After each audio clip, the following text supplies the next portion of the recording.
What is going on, everybody? Welcome back to another episode of Big D Energy right here on the Woodward Sports Network. Big D. Joique Bell back in the Heezy, baby. What's going on, Joique? What up, Doc? How you living? Yeah, you know, slow motion. D-Mac, Darren McCarty back in the house. No, we have to stop. This isn't. Look Big at D. Big D. what is happening right now. What are we doing? Listen, now I know what drapes feels like, but we were doing it earlier. I got the T-Rex. These are the Daniels. The man's had almost 130 fights in the NHL, and we give him the baby chair. Bracing the suck. Bracing the suck. Chair won't go up. The other chair gives you back problems. I mean, we've only had chair issues for a year and a half. Yeah. So cute, but you man. said I could get ice cream if I had a good show. If he has a good show, we're going to take him for ice cream. 4-time Stanley Cup champion Darren McCarty. Brace the suck, people. Embrace the suck. And we're going to get to all that. Up in here. We are squad deep up in here. Fish is in the bowl. The child of the Flint Streets, Arturo, is in the production booth as well. Got a lot to get to here today. The Lions news just keeps coming out of Allen Park. Certainly Dan Campbell addressing the media the day after. We're going to discuss the whole Jared Goff situation. All of a sudden, this has become a big deal, so we'll touch on that. We'll take a look back. We'll get Joique's thoughts on what happened in the NFL, Monday Night Football recap. We'll mix in some baseball as well. And for all the hockey people in the house, Daniella Bruce, who is my sideline reporter first and foremost for Oakland basketball on TV 20. That's number one for her. But number two, DetroitRedWings.com. Also see her at Little Caesars Arena on the big board also. And the Pistons start tomorrow. Washington State fired their head coach, Nick Rolovich. We'll touch on that towards the end of the show as they failed to comply with the vaccine mandate. So we got a lot that is on and popping. And let's get it going. I mean, Joique, yesterday Terry Foster and I discussed the whole Lions situation, and I think we kind of put that whole thing to bed as far as the Cincinnati game. But with all that being said, Joique, I mean, you look at Dan Campbell and what's going on now, And we said this was going to be the case, Joique. As the losses continue to mount, the pressure cooker was going to go up and up. And it has gone up and up. And I think for Dan Campbell right now, he's feeling that pressure a little bit, don't you think? No. You don't think so? No. Sounds like it. Why does it sounds like what? Just the way, like the noise that's coming out, the way that everyone's talking about. Listen, it's hard to continue to take, as a leader, we take the blame, bring it to us because we have guys out there that's fighting for me. So I don't. At no point in time do I want to look up and say and point a finger at none of my guys. Now he did get in that press conference. He did help some people accountable. Can you play that clip for us real quick, Art? Let's get into it. Corey. Hey Dan, how's it going? Good. Hey, so for the past few weeks, we've heard you and the coaching staff, shoulder the blame for a lot of losses, putting the onus on your shoulders. Now, as a coach who has also been a player, is that something that you try to do, like take the blame yourself instead of, try to keep the criticism of what your players are doing wrong behind closed door? Like, is it hard finding that balance? Yeah, but I think that it's, the players know they're being told and they realize it. They know when they mess up and they're being held accountable as far as that's concerned. But I also do believe that we have a hand in this. We have a huge hand in this. And I still believe that whatever we have to do, whether it's putting somebody else in a position to maybe give them an opportunity to have success, or it's just the roster in general. How do we balance between special teams, O and D, and then inside of that, who are our best 11 and where do we play them and what do we do? I think we just keep tinkering. And that was Dan Campbell talking with our own Corey Woods here of Woodward Sports Network. And I think the last sentence of that clip there, Joique, is the most important. When he says best 11, we're going to keep tinkering. I think some folks are on notice. We're going to get into Jared Goff coming up probably about 10 minutes or so. So don't think we're glossing over that. We are going to have a heavy breakdown. Joique has some thoughts. We'll say it like that. You don't want to miss these thoughts that Joique has. Please do not listen. Stay here for the commercial. I mean, I'm going to commercial right now, but please, you're going to want to hear what I have to say about this. It's just, just me getting some stuff off of my mind because one thing I didn't want to do, I didn't want to speak my mind too early. But usually around week 6, 7, you 8, are what you are. You are what you are. And so I'm done waiting. I can't wait. but until then, I play nice. I play nice. And I will never attack a man personally. I only talk about what you're doing on the field. And so when we go to the next segment, what I'm talking about, what I'm saying is strictly about the play on the field. That's it. That's it. I'm only judging you of what you have put on film, what I've seen with my own eyes. Things that people that's watching the game might not see. But me being a football player and having that eye, having that keen sense, it's things that I don't agree with and I don't respect as a player when you're, when you're on the team. Certain things you don't do, some things you have to do, and if you don't want to do those things, then this is not the sport for you.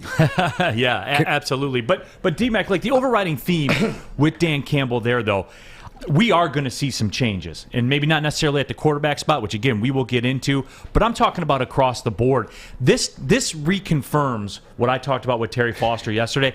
Everything is cool, everybody. It is. I know the record's not, but I like this. From the 10,000-foot view, everything is perfect, right? For the strict purpose, the fact, because Neal, you called me back on. You got me back to reality because I lost you for a minute this morning. But because we want some instant gratification, but in this case, in order to build the foundation, this is a perfect thing. Why? Because you got to find the coach, learning how to coach with the players, finding out the players. And like you said, there's probably, what is there going to be? 1, 2, 3, 4, 5 guys on a team in a couple years or whatever, so the talent isn't here. So you see my little counter there.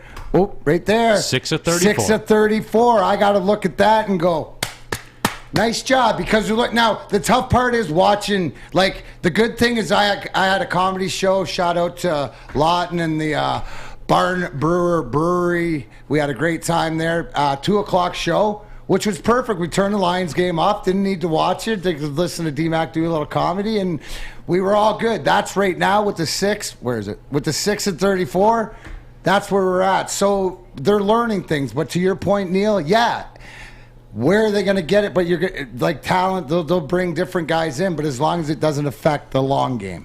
Right? The salary cap, the long game, the stuff that we're saying, hashtag 2023. Which goes to my point, and we heard this morning on the morning Woodward show, heard it 8 to 10. Adam and Jeff were on there this morning, and I hear that, and I'm going to take umbrage with some of the things that they were talking about here. All this discussion about Cam Newton or Trey Flowers, the other Trey Flowers, or this linebacker that gets cut, or that safety that gets cut, or should they pull a trade for a wide receiver? Everybody stop. Everybody stop with that. Nothing is saving this year. It's over. It's over. 6 games in, it's over. 5 games in, it was over. 1 game in, it was over. Look at the roster. There is nobody out there that you can trade for. There's nobody that you can bring in here singularly that's going to stop this from happening. This is running its course this year. And as D-Mac says, 6 at 34. Guys, we got to get to 34 at 34. And that's a long time coming. It's a long time away. I understand that. But it's a cleanse right now. And I'm not interested in bringing contracts in. I'm not interested in bringing money in. You guys know me. I've been ringing this bell since I sat behind this desk for the first time. Draft capital, cap space. No one's coming to help. No one's coming to save us. This is what it is, and it's only going to get worse before it gets better. And I'm just telling you guys, we all need to gather around right now and get together, embrace ourselves for the reality of the situation, because it's not getting any better, guys. It's not. I'm sorry. I know that's harsh to hear. I know that's not what we want to hear, and we want it fixed right now. I want to hear but it. It ain't happening. I lost you for a minute today, you did, D-Man. but I'm back, and I got to stay committed. And you know what it was? Because I've been asking for the sign for the 6 and 34 for so long, but now that I can see it right there, yep, you can see it too, is that I'm back on. So sorry for fading off a little bit, but you want to see them compete, and they're competing. They're just not talented. See, that's rah-rah. And Joique, I'm glad there's some bad coaching, some bad decisions, but you will improve on that if you care.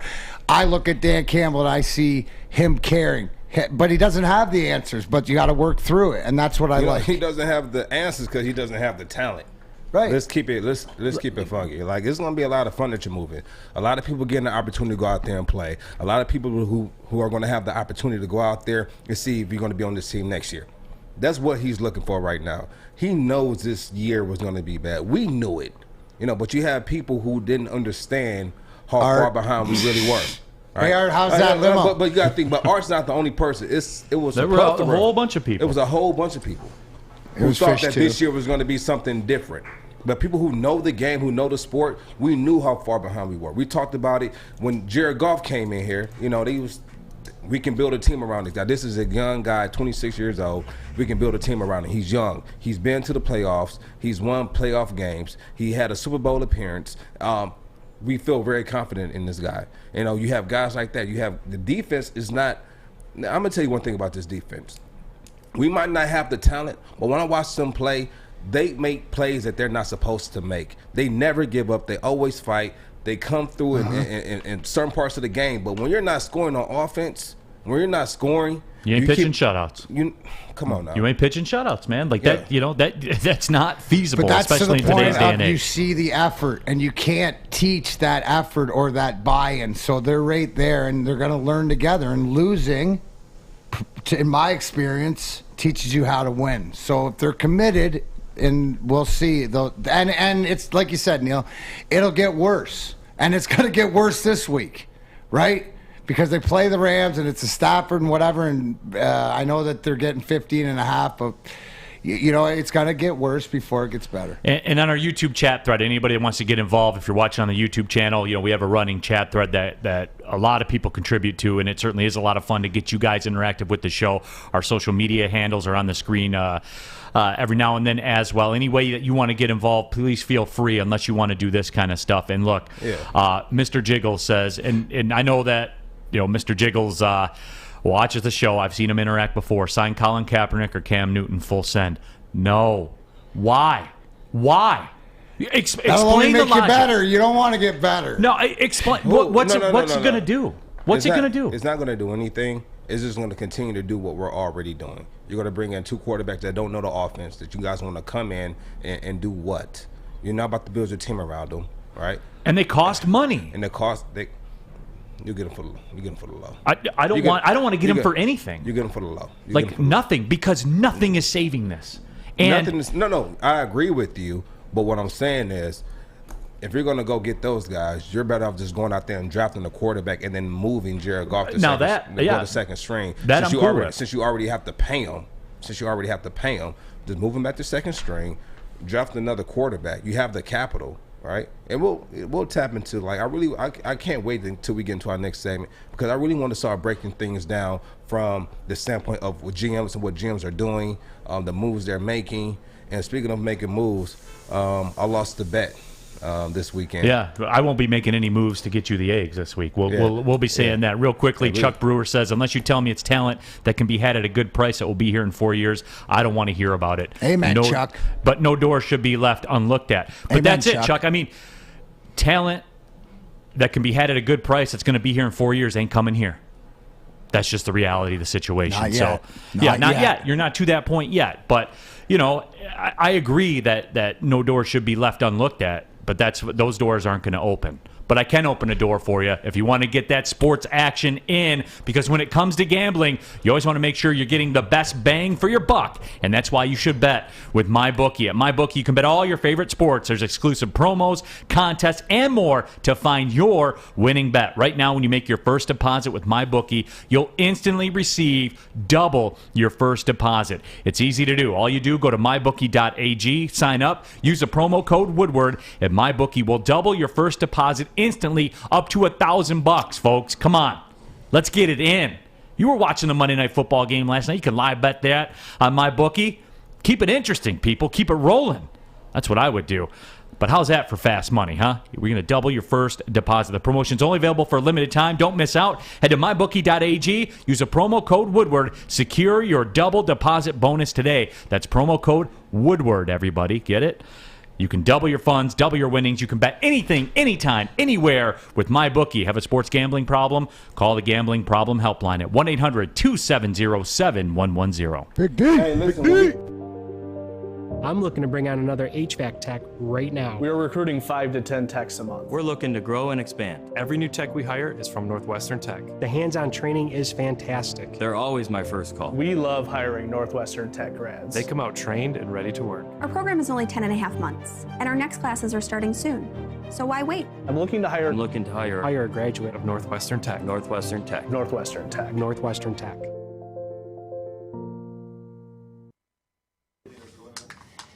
Yeah, look, I think I will say this. I still don't feel like we can accurately judge him one way or another. I don't feel that way yet. Now, I will say this.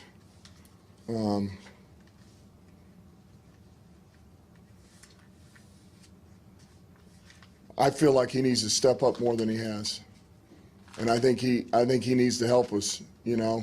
Just like everybody else, and I think he's going to need to put a little bit of weight on his shoulders here, and it's time to step up, make some throws, and do some things. Welcome back to Big D Energy Woodward Sports Network. Neal Ruhl, Joique Bell, D-Mac, Darren McCarty in the house with you, but Dan Campbell addressing the media, and I did want to touch on this because I think it's relevant, and Joique Bell and I were talking before the show, and he's got some strong takes on the situation, but I mean it's pretty simple. Dan Campbell, I don't want to say he put him on blast or anything like that. He's 100% correct. And accountability, D-Max talked about this all the time. That's the thing that kept him going with the Red Wings, that whole Red Wings organization. You talked about it during the Lions heydays. Accountability, man. Accountability. So when I played, we had Jim Caldwell.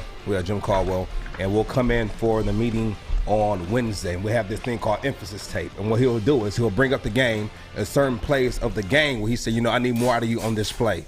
And I remember I had came back off my surgery, and I set up for 3 to 4 weeks, and I came back. It was I think it was my first game, a second game. We were playing Green Bay, and I had to make a guy miss. Now I made the guy miss, but he slowed me up, and they were able to game tackle me. But if I could have just made him miss clean, I could have got, but I was coming back off the injury. I was still a little rusty. I was trying to get my feet back under me, and I understood that. And he held me accountable. And so he didn't do it out in public. He didn't do it publicly, but he did in front of the whole team, the staff, and he called out other players as well. But this is like him holding us accountable. We need more out of you. Now, that actually was the game that we actually beat Green Bay, at Green Bay, which he hadn't done, I believe, at that time up to like 18 years. Oh, yeah. Boys to Men was singing Motown Philly the last time you guys had won there. Again. But let's get back into it right now with the Lions right now. I appreciate Dan Campbell coming out. And what he said was not disrespectful at all. But when you have a guy that's a leader on your team and he's not performing at the rate that he should, right? You have to hold him accountable. And right now, there's no way you go into this game and the Bengals, if you watch the pregame, I said in order for us to win this game, we have to keep their defense off of the field. We have to have long, and we have to be able to sustain drives and keep their defense off of the field. They had the ball for almost 36 minutes compared to our 24 minutes. Right. We kept our defense on the field the whole game, like majority of the game. And the thing with that is that we already don't have the talent, but we have the effort, we have the heart on defense. But when you're playing against a team that can run the ball, that can pass the ball, they have an elite receiver, they have an elite quarterback who can sustain drive, get first down, score, and then you go down, they score on the first drive, you come out on your first drive, you go 3 and out, the defense comes back and gets you an interception, you go back out there, they throw a pick. And understand, when you come into Detroit, you're not playing against other NFL teams, you're playing against the NFL. You're not going to get any calls here. You're not going to get any calls. So understand that when you come into Detroit, we are really a blue-collar team. We don't get any calls. We have to scrap and fight for every inch, every yard, every touchdown, every field goal. And he didn't understand that coming here. Now he understands. So when you look at Stafford and what he was doing here, he was a playmaker. He made plays. He put the city on his back, and that's why I respected him. People who thought that Jared Goff was our savior, He was going to come in. We were going to build a team around him.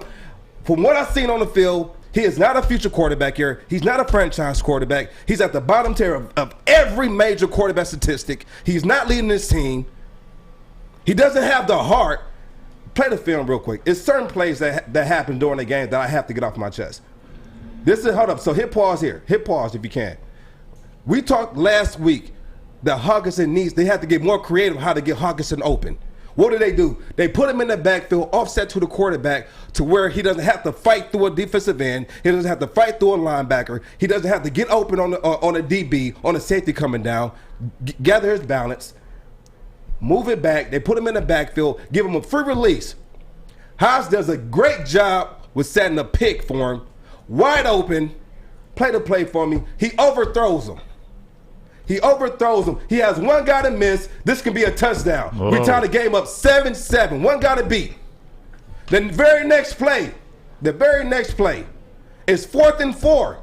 We go for it. On the very next play. We put DeAndre Swift offset in a chip release. Chips, gets out to the flat. Throw the ball in the flats to get the first down. He doesn't want to take the hit. He runs out of the pocket and then throws the ball out of bounds. What are you doing? What are you doing here? Playing for me again, because I don't think people are seeing what I'm seeing here. You are anticipating. You have a crosser. You have DeAndre Swift chipping, getting out late. Hit your back in the flats. Get the first down. Boom, now. Take the hit. You don't want to take a hit. To me, if you're playing in this league, you're playing quarterback, you stay in there, you take that hit, you get the first down, you keep that drive going, and now you got some momentum. For you to do that that's playing very feminine to me. I don't want to say what I want to say. Soft. That's playing soft. I'm not going to say soft. That's feline. Feline. Think I'm feline. not going to say. Listen, I'm not even going to say feminine. I'm not even going to say that, because I know girl quarterbacks who will stay in there and take hits and make that pass. That's not Detroit football. No. That's not a Detroit quarterback. Stafford would have stayed in there, took the hit, got the pass off, got the first down, and we would have had a fighting chance. When you have a quarterback doing those type of things, it gives the defense no confidence at all. So moving forward, I'm not going to play as hard. When you go look at a team like Tampa Bay, where their defense is playing beyond their means because they feel they have a quarterback that's always going to have them in a position to win a game. Not even that, but you talking about, look at all the good quarterbacks, but they're committed. The guys play hard around them because your quarterback's in there taking the hits and stuff. When you see your guy do that in the film room and stuff, you look at him and go, you're just collecting a paycheck, bro. You're not committed. He's stealing. We call that stealing in the NFL. Stealing. Well, we call it stealing. Is anybody stealing more than him right now? Look at this. You got DeAndre stays in. He chips the guy. I get it. I can see that. If I could see it, and I'm a hockey guy, I see that right away, and I got to think that coming out of the huddle, that's the play that I'm looking to capitalize on, but there's not a commitment. What I want to say, what Dan Campbell did, think of it as a stoplight, okay? As you're an athlete with the coaches, green light, you're in the green light zone. They don't really out you in the media. What Dan Campbell did is he put Jared Goff in the yellow light zone where it was the respectful in the media, you got to play better, because it's been talked about before, but maybe this will motivate him.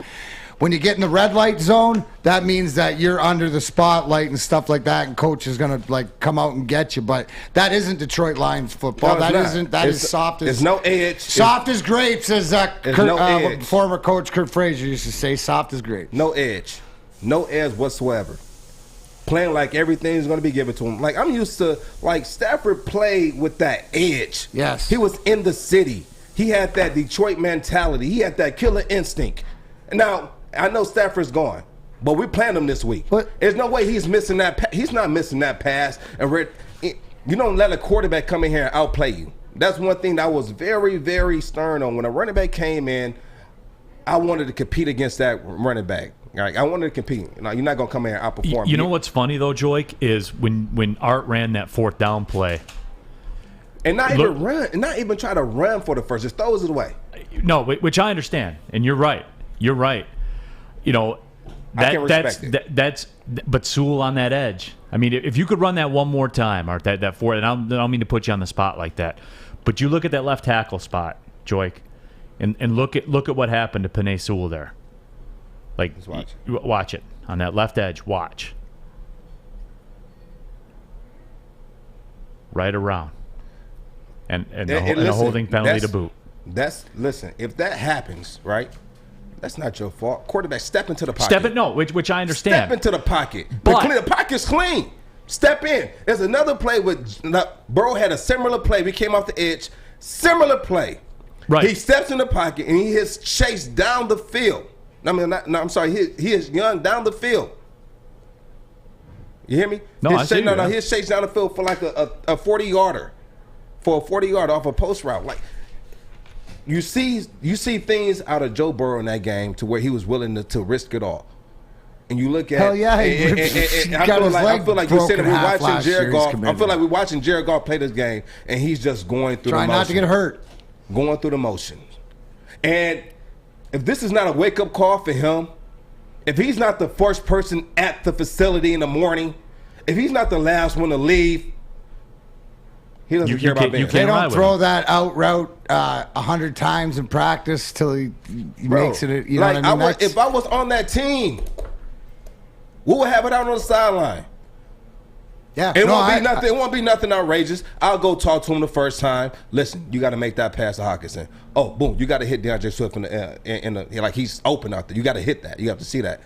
And after a while, it's going to be something that and it might not even be on the sideline because I don't want that's internal. Practice, but soon as ain't no practice. Halftime. Okay. Halftime. We go in that locker room. I'm calling him out. I am calling him out. We're having. Listen. The run game is the focal point of this team. If the run game is not, that run game is not activated, we're not producing on offense. And so, when you're not producing in a run game, quarterback, step up, make the plays, make the passes. We're averaging 2 yards. We averaged 2 yards that game, a carry, 2 yards. Where are we getting help at in the passing game? Mike G says, Coach Bell's going local right now. I love it. 28 for 42. We threw for 200 yards. No touchdown. And like 100 of those were on the last 2 drives. And listen, I understand. Okay. St. Brown catches the pass. He goes down. I think it's a catch. He took 2 steps, hit the ground. They pulled it out after he hit the ground. Now, I think that's a pass, not an interception. Okay. But when that happens, right? When that happens, you need to put on your hard hat. Understand that it's Detroit versus everybody because he doesn't have that concept yet. That concept wasn't built because we thought that was a cool saying. We really feel that way. When I did my interview, I said Detroit versus everybody. I really felt that way. If you can watch that 2015 in January, I think January 5th of 2015, and saw how they reversed that pass interference call on Brandon Pettigrew, and if he hasn't watched the history of the Lions, and he came here, and he don't understand. We're not playing against just the NFL teams. We're playing against the NFL. We're playing against these refs. We're not going to get any calls. You don't understand that? He understands now. We got to go to break. No, we do. The fans are fired up. They're ready to run through a wall for Coach Joique Bell right now. Joique's feeling it today, folks. There is no question about it. I told you it was good. I gave him time. I gave him 6 weeks. I didn't want to say anything early. I didn't want to say anything. But I want him to be consistent. If you're going to be consistently bad, just be consistently bad. If you're going to be consistently good, be that. I don't like this inconsistency. Pull up on him. You should pull up on They are who they thought we were. Hey, man. They are who we thought they were. Hey, and we listen, got bro. People who thought Jared Goff was the future of this team, if you guys don't know, his name is Stick, but his real name is Clarence. And Clarence live at home with both parents. Everybody from the 313, turn your volume up and listen to me. You play to win the game. All right, let's go to break. They are who we thought they were. Well, the Lions are an underdog this week. Yeah, they're Duh. yeah.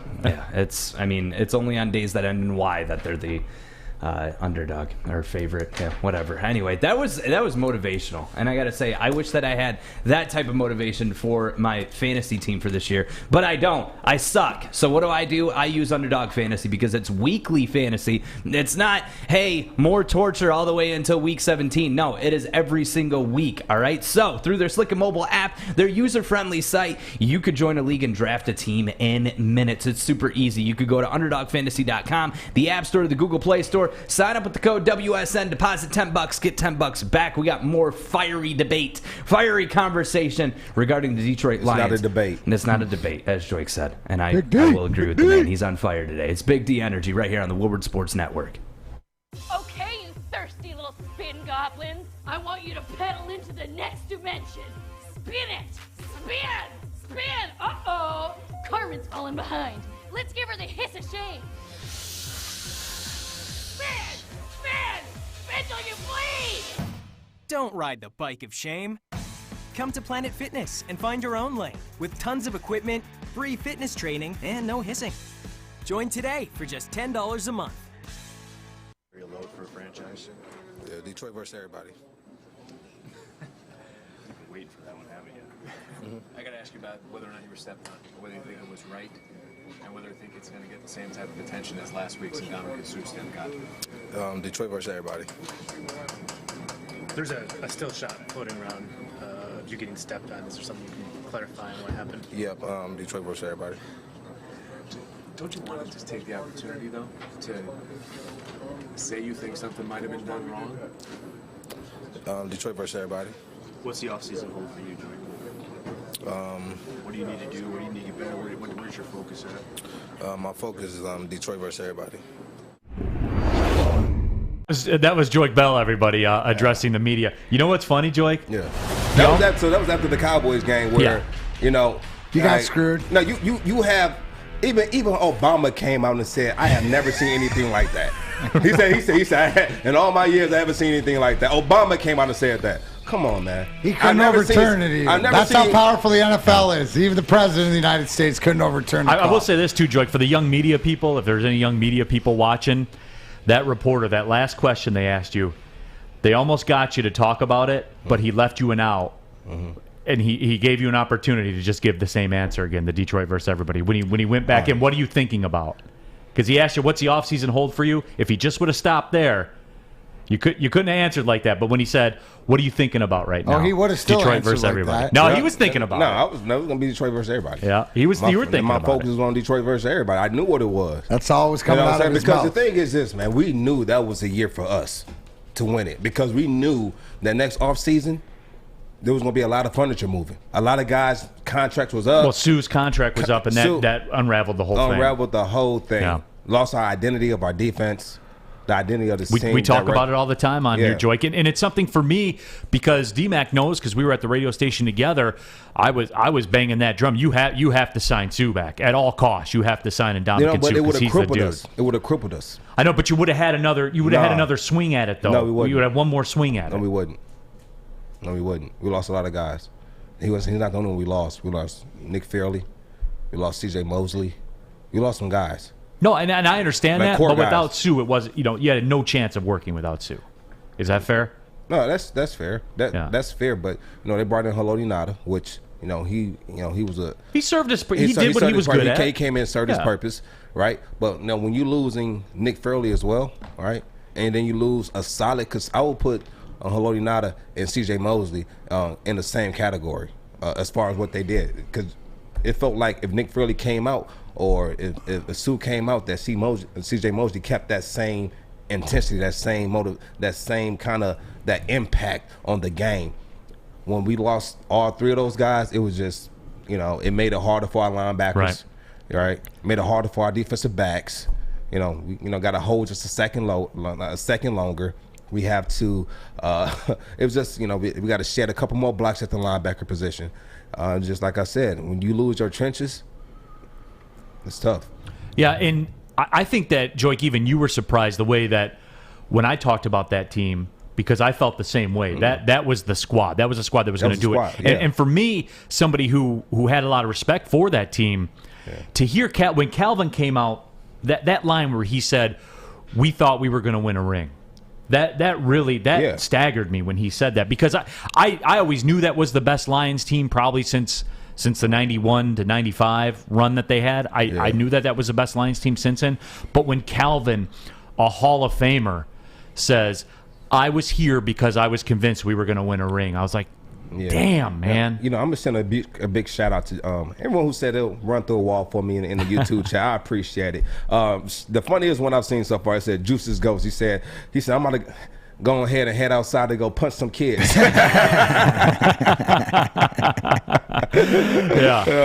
Chuck says, Joique, that was what we've all been waiting for. We've all been waiting on this. It's all honest truth, everything you said. You know what, though? I know you guys have been waiting on it, but I had to give them time. And I was going to wait till week 8, but what set me over the top is when we were down 7-0. We go 3-and-out. They score. We go 3-and-out. We come back. We throw the pick. We come back. We got T.J. Hockenson wide open. We missed that pass. And then the very next play on 4th and 4, you don't want to stay in the pocket and hit your crosser. You also had your crosser coming across, and you had DeAndre Swift in the flats. You could have picked one. You could have just threw it to that area. You know what? That's a great joint. You know what? That because you are so thoughtful, because you don't mince your words, and because you took your time and stuff like this, but you feel exactly watching that like when I feel I watch a Dylan Larkin take a hit from behind, or Zadina take that shoulder in the corner. Like if I want to beat somebody's ass, right? You know what I mean? I take it personally. That's different. You know why that's different? No, I'm gonna tell you why that's different. Because these are guys that are putting the work, and you see them put in the work, and you'll fight for them. I understand, but it's the same thing as your what I'm trying to say is your boiling point, whereas your snap point, or why now is you have to say something, but that intensity of caring, right? Because I care, because that's what I did, because you care, because you, even though you lost, guys were all committed, right? You come from a committed, it's like, give me the effort, and you don't see the effort, so now you got to speak about it, and I respect that a lot. Yeah. People, and everybody should, because you're not saying anything except for what you've seen on the field and as a former player, and that's where it goes. You know what it was? And I wanted to make it clear. That's why I said in the first segment, everything I'm talking about is about the play on the field. I will never judge a man by anything he's doing off the field, on the field. That's none of my business. But when we're talking about on the field, I don't want to make it personal. I only want to make it about the play.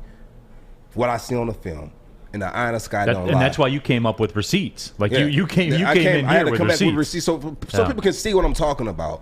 You know what I'm saying? Like people have to see that. And so when Danny Campbell comes out on national television and he holds his quarterback accountable, like he's gonna have to start helping us. He's gonna have to put some weight on his shoulders. Like either put the weight on your shoulders or just bag it up and just go to second string and let Boyles come in and take it, man. Let Boyles just come up and take it if you don't really care. But if you're going to be the quarterback of the Detroit Lions, you need to be the first one to the facility. You need to be the last one to leave, right? You need to hold yourself accountable, and then you can hold all your teammates accountable. I play with some great quarterbacks now. Matt Stafford's going to the Hall of Fame when it's all said and done. He is. Hey, I mean, look at the numbers. And we're gonna talk about. I mean, Matthew Stafford, fastest quarterback to 40,000 yards passing. If we're going off statistics, yes, he needs to be in there. Now he's in a position now where he can go win a Super Bowl, go get a playoff win. All he needs is one playoff win. That's more playoff wins he ever had here as a Lion. And so people who understand now how important Matthew Stafford was to this team, because when Stu left, we lost the identity of the defense. When Stafford left, we lost the identity of the Detroit Lions.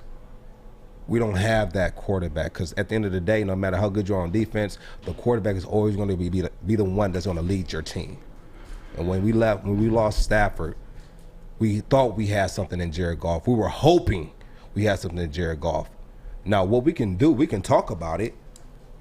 Bring up the graphic for me real quick. This is what we have out of Jared Goff thus far this year. He's in the bottom 10 of every major quarterback statistic. Passer rating, 22nd. Quarterback rating, 29th. bottom 3. That average depth of target at 31st is the one that just is Pro glaring, Football Focus which grade means he's not 25th. throwing it at all. Interceptions or completing 10th. it. Touchdowns Wow, dude. 28th. Time to throw is 14th. So it's middle of the road. Middle of the road. So you need to be in the middle of the road with everything else or exceed it. He's not exceeding at anything. And we knew this.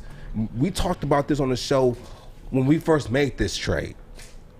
The thing is, I'm going to tell you right now, Les Snead from the GM for the Rams, he knew what he was doing.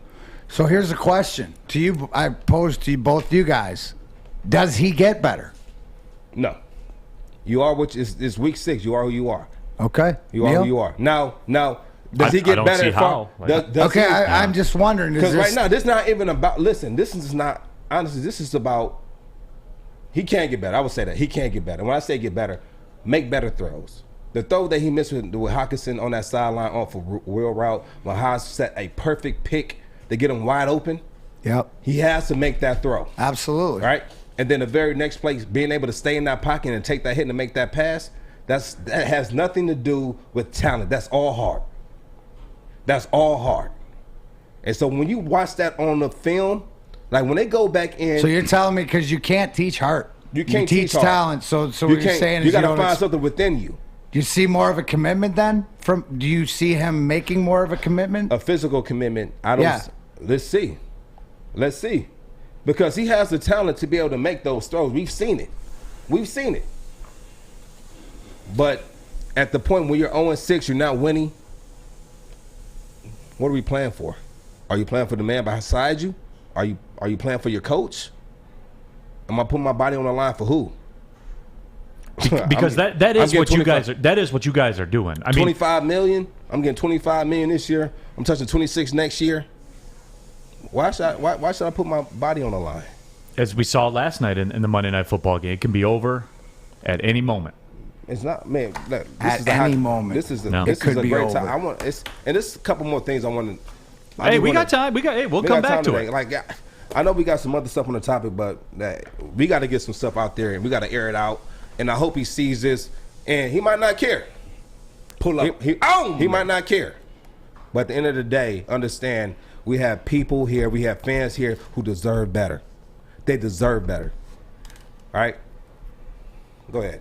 Pull up. Man.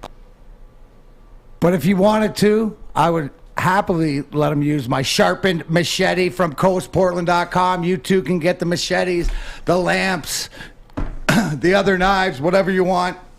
First responders, do-it-yourselfers, you know the drill. coastportland.com, WSN20 for 20% off. Make sure you tell them Big D Energy sent you. We'll be right back. Woodward Sports Network. Fellas, football season is here. It's time to make your grooming experience easy like Sunday morning. Get to Lady Jane's Haircuts for Men. Walk in, relax, watch your favorite team play, and before you know it, your hair will be game ready. Get to Lady Jane's, open 10 to 8, 7 days a week. Walk in anytime. It's wicked awesome. You know why realtors love using Hall Financial as a lender? Because of our commitment to speed and service. We have nearly 4,000 five-star reviews already. Call today, 248-308-5000, or go to callhallfirst.com. Hey, what's going on? Big D Energy, Woodward Sports Network. My name is Neal Ruhl. This guy's steaming right now. He's on a heater. Joique Bell. This guy, Darren McCarty, with us as always. Fishing the bull. Art in the production booth. Get that drink of water, Joique. You deserved it, man. After spitting some fire. But Lions, Rams. In case you didn't know, this weekend Matt Stafford did send out a tweet and. He was quoted. He was quoted on Twitter about the fact that this will just be another football game for him. And look, Stafford's been in the league long enough. Lies. Lies. He said. I think they asked him how he's going to prepare for the game. He said, "I'm going to prepare for this game just like any other game." Yeah, just like any other game. Yeah, but also what he quoted was saying was that when he's here doing pregame, he's going to be saying hi to a lot of his former teammates, some of his friends, and he said hopefully the Ford family they make the trip out. He has nothing but respect for the organization, and that's why I commend him. Like, when you come in here, like, you go to a team, don't talk about what you're going to do. Just go do it. I didn't see Stafford come out saying, I'm going to lead this team. Jared Goff came in here, we're going to surprise some people. No surprise. Just go out there and do the work. Put your head down. Put on your hard hat. Go to practice. Do work. And just go play the game. You're going to prepare, but I know from when I was in Calgary playing against Detroit and scoring. Did it hit different, D-Meg? It hits different. It wasn't just another game. You prepare the same, all that too, but it means something more. Like, you know what? I was able to score on Manny Legacy. We won 3-1 in Calgary. I scored on a wraparound. That felt good. I was able to lay Kirk Maltby out in the blue line and Joe Arena. That felt good too. But, and it just because they're your boys, because you're your buddies, because you got something sort of to prove. So whether you want to downplay it or not, I think that because of the way the person that Matt Stafford is, and because he cares, it's not personal other than it is because it's motivation to who you are as a man. Well, Joique, it's funny too because like with this whole situation with the Goff thing, still when you go back to that trade, with the Stafford trade for Goff and the picks and everything like that, it's still a trade I'm going to make 100 times out of 100 if I'm the Lions. It's period. So it wasn't just the Lions, right? So it was a great deal for both parties, right? Sure. Because you have the Lions who we know we need to rebuild, right? So you bring in Brad Holmes and a guy who is known for scouting college talent. That's his expertise. He's a specialist at that. He's able to go out and scout talent and get talents at the best rounds. And, I think this year he might have got them all right. But we'll see in the future. But right now he got them all right. These are guys that might be on the team 3 to 4 years down the road. They might get a second contract, they which might is get what a we second talked contract. about. And so let's move forward. We get 2 first-round draft picks. I believe we got a third. 2 future firsts, a third, which is great. So next year we should have 3 picks in the first 35. Yeah, well, as it sits right now, next April, it's 3 of the first 33, Joique, which is what I'm about. Yeah, I'm with it. Hey, hold on, one more time. One more time. On the ball. And so I'm great. And so I'm happy that Brad Holmes gets the opportunity to use his expertise or what he's good at to be able to kind of rebuild this team. Because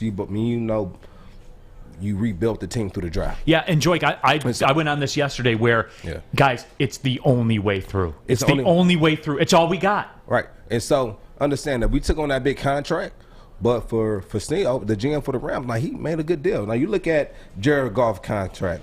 He's get $25.6 million this year.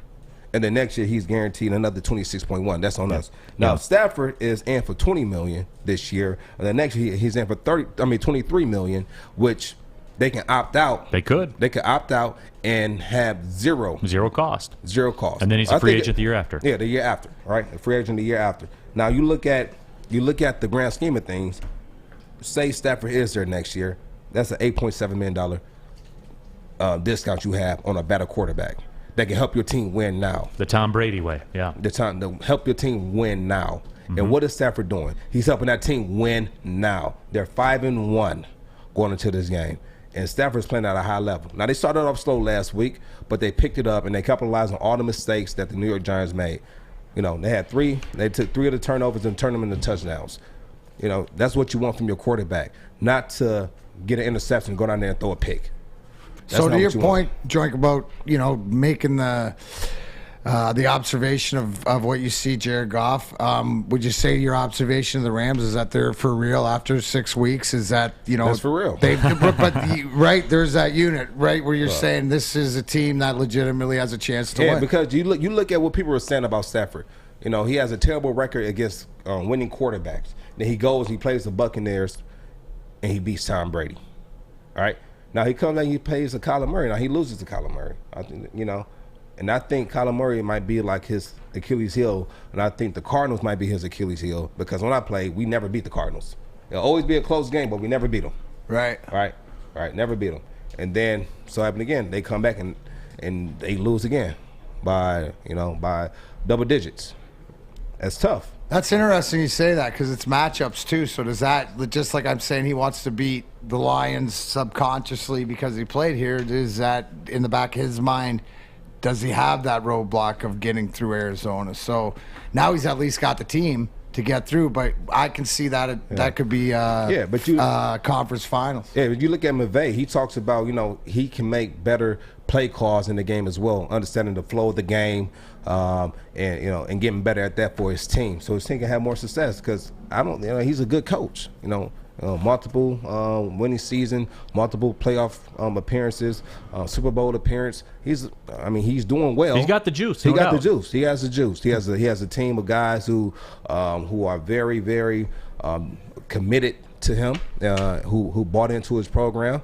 And then he came out with the article, and he was quoted saying that he kind of regret blindsiding Jared Goff with the trade from the Rams to the Lions, but ultimately that was the best thing for the organization. Yeah, and it's not show friends, it's show business. Yeah. You know, like we always talk about that, and players talk about it, coaches talk about it, owners talk about it. It is a business. Like there's no good time for that discussion. So I mean, that's the way it goes down. He's got his guy right now, and that's cute and that's fine. But obviously, we're here. Chuck says, is there any way out of having Goff be the starter next year? $30 million means he can't be moved. And yes, that is a scenario. He's actually, if you were to cut Goff, it would be a $30.5 million dead cap situation for next year. So he's here next year, everybody.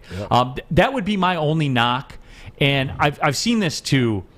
On the message board, Troy says the Rams fleeced us. And for those of you, if you're watching on the YouTube channel, you can get involved in the discussion on our YouTube chat thread. The Rams fleeced us. That Panthers offer was better. And I would disagree with that because Brad Holmes sees what we see. When he walked in here, the same reason Dan Campbell got a 6th year, he knew what he was walking into. And they have to say what they have to say to the media. They know. Dan Campbell knows. You can start to see it in his eyes right now. They need players. And to get players, you need picks. Multiple picks. As many picks as you can get. And I understand like that number 8 pick was sexy and all that stuff that the Panthers were throwing out there.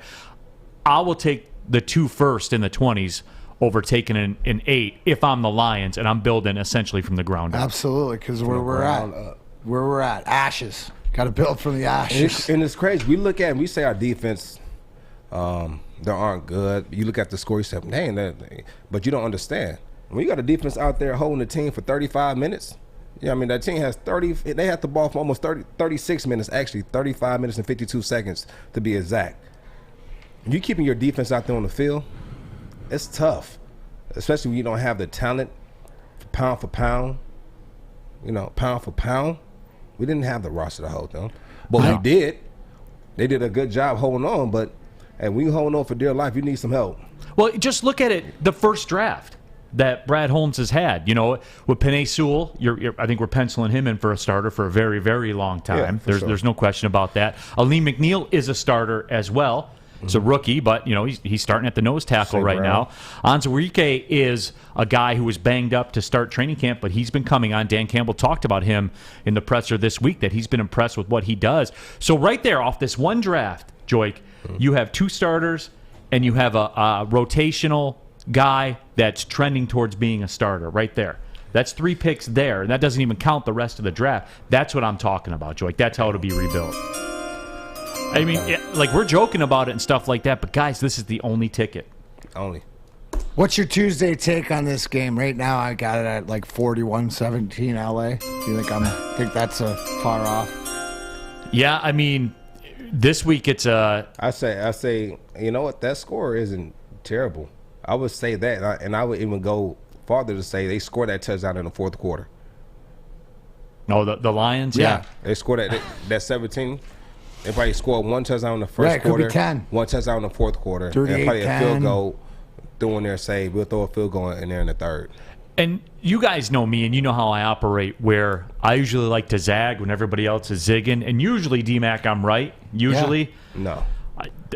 How this line is still sitting. Zig or zag in your game terrible, right now?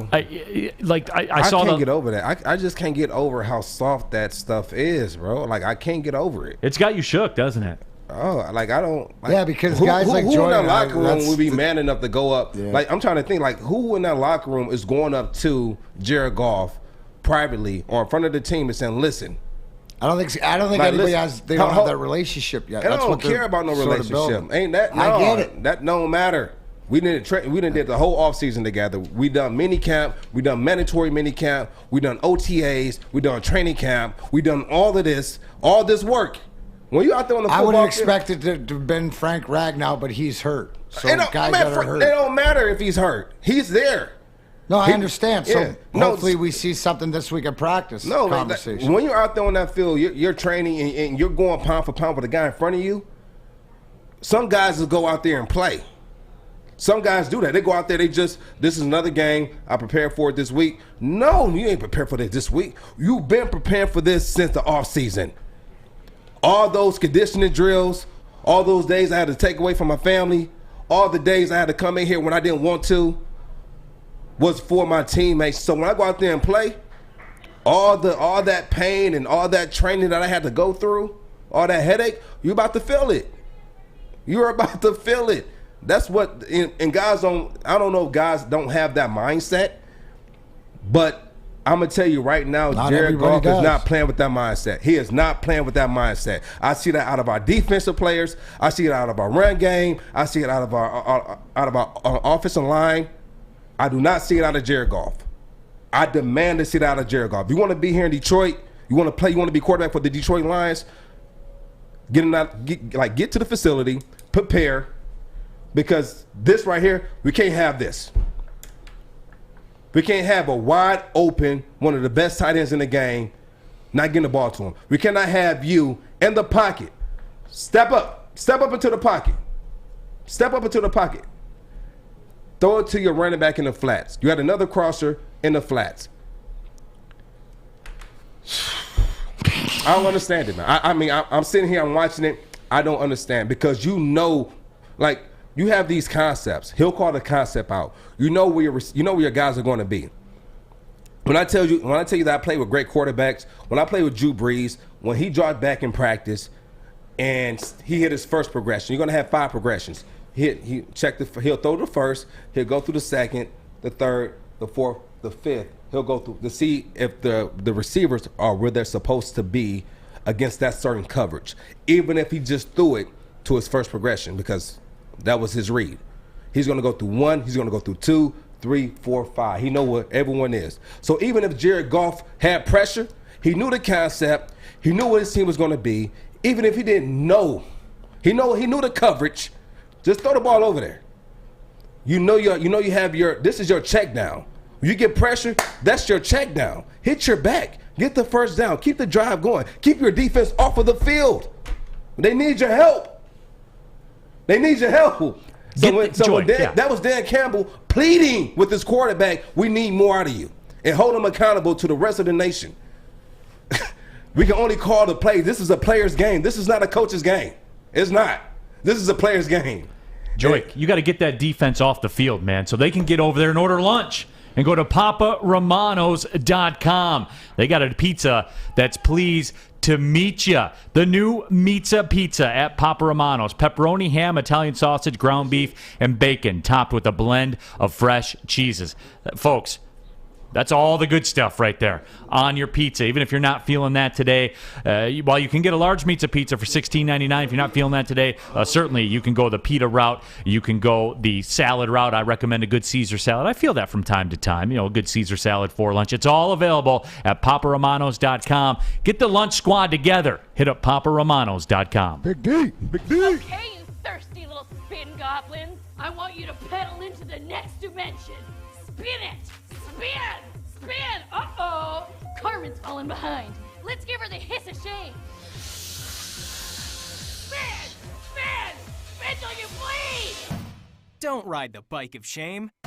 Come to Planet Fitness and find your own lane with tons of equipment, free fitness training, and no hissing. Join today for just $10 a month.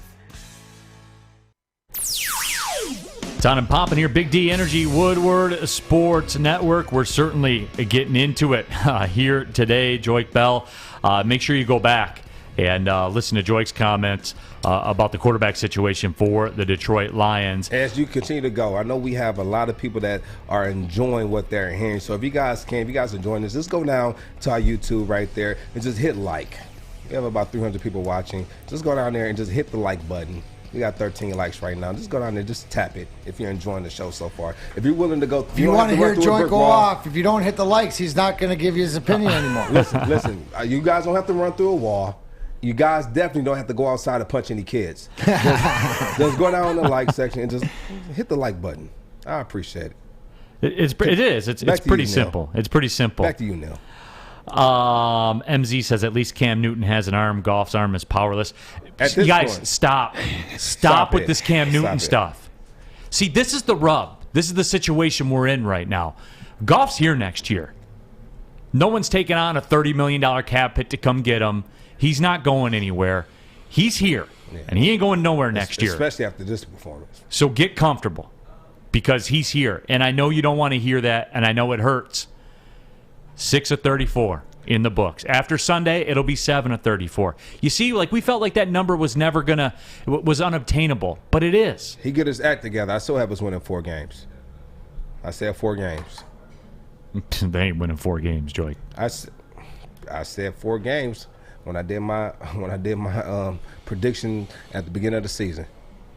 Here's a great question. Naki says, Neal, if Goff balls out against LA, do you feel that it might be an indictment against his efforts in the prior games and the games to come? I think you might be a better source for an answer on that one. But you're looking for him to answer the bell, though. I would say that he had a wake-up call. Yeah, that's where I figured I would you say would he'll have a wake-up call. Joique, real quick, you said 4 games. I've got the schedule up. Now, this isn't written in stone by any means, but we obviously have LA coming up. That's going to be A. Oh, that's the L. Okay. What about Philly? They could win Philly. They can win Philly. Win Philly. They could break my heart and win Philly. The Steelers. I had them at the beginning of the season. I told them no. I said no at the beginning of the season, but now it's still no. They might have a shot. Now. They never win there, Joique. The Browns. They're not going to beat the Browns, but that is the game. But we got eggs on it. They're not going to beat the Browns. But what I said was that was the game that we put eggs on. We put eggs on that one. We did it twice. Yeah. I said that's the game. I said that's the game. I said that's the game that we can win. That game that we're not supposed to win. I had a splitting with Chicago, so we didn't win the first one, so we're going to win the second one. And then the rest of those games, I have us losing, except for the Broncos. I had us beating the Broncos. I didn't have us beating the Bengals. I had a split with the Bears. I had us losing to the Vikings, both games, and I had us losing to the Green Bay Packers, both games as well. And I had us losing against San Francisco. We got a chance against the Cardinals. We had an opportunity. Now the thing is this though. They're not winning at Denver either, Joique. Huh? They're not winning any of those road games. Name a time they've played well in any of those places. Well, maybe Atlanta. Maybe. I'm gonna tell you this. I don't remember ever playing in. I've never played in Denver. Well, let me tell you about every time they go there. Thin air up there. Yeah, the Detroit air is bad enough. You go to Denver, jeez. It's a little tin. It's tin. It's a little irony. At least it's fresh air. It's fresh, but there's not a lot of it. You know, though. You know what? I'm not gonna lie. So when I went to Denver back in April, and then also last year, when you walk up, like you're about 8,000 to 9,000 feet above sea level, so that area is really thin up there. I walked up like 2 or 3 flights of stairs, and I was gasping for air. I'm like wow, and it took me a good 15, 20 seconds to get my breath back. But that's a real. I didn't realize how real that was until Joique, I want you to be honest. Looking at this here, and obviously someone in the YouTube comments said, does someone obviously say that we're going to beat the Cardinals? I was joking. Looking at this list right here. I'm not.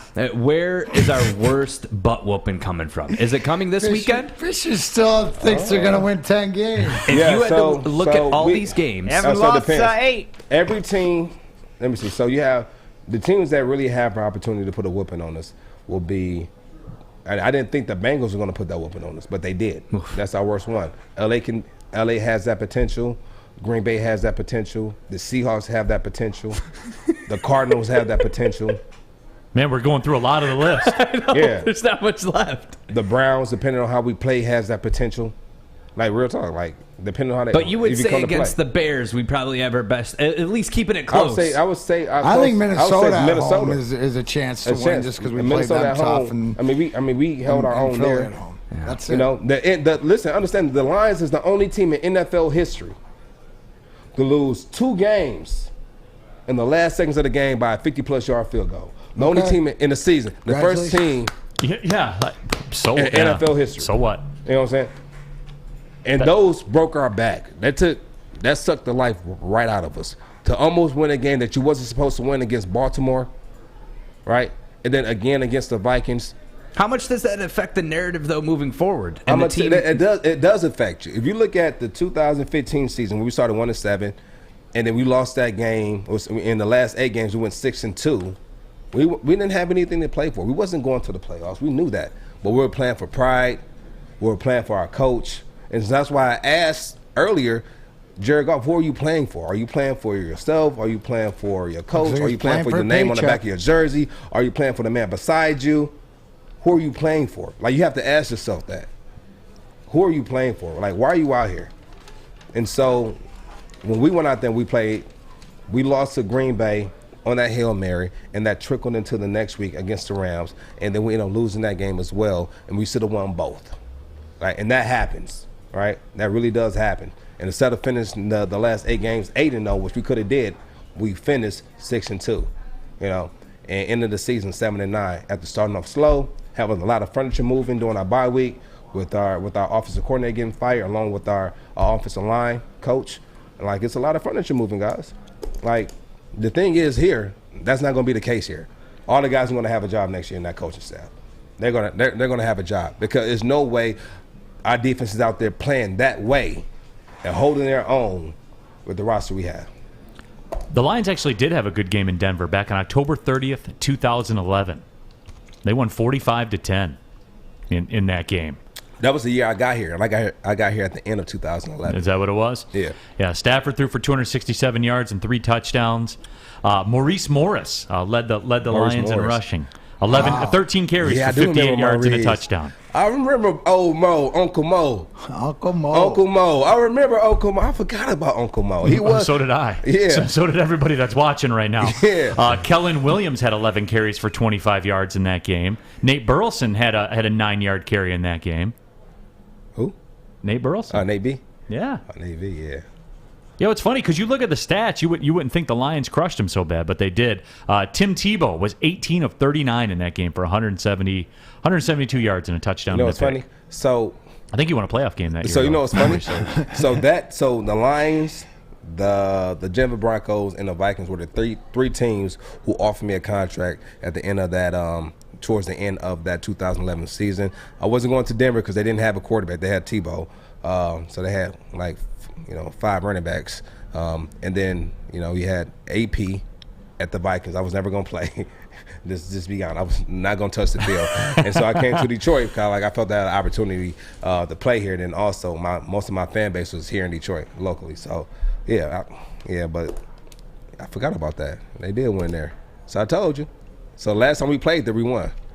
That was the last time we played there. I don't think it was the last time they played there. Hold on, I can check it out real quick. The last time they played there was 2019. Okay. The Broncos beat the Lions 27-17 in that one. D-Mac, a lot of talk. They say that everybody on the YouTube chat thread says you're very familiar with the air in Denver. I am. It's 10. It's very 10. You need usually you wanted to get in there. It took a day. Like if you got in there quick, like the night before, it wouldn't affect you played, but you'd want to get a good skate in, so you'd want to come in a day early just to adjust, because you got to keep your shift short. That would be one of the things, is that if you look at a game, is that your shift time might be down average of like 5 seconds or so, but it's because you don't, with the thin air, you can't extend yourself because it's so hard to get back. So you got to go to your maximum and come back down, and that's a lot of it is to know your own body and know your own conditioning. So, guys like Drapes,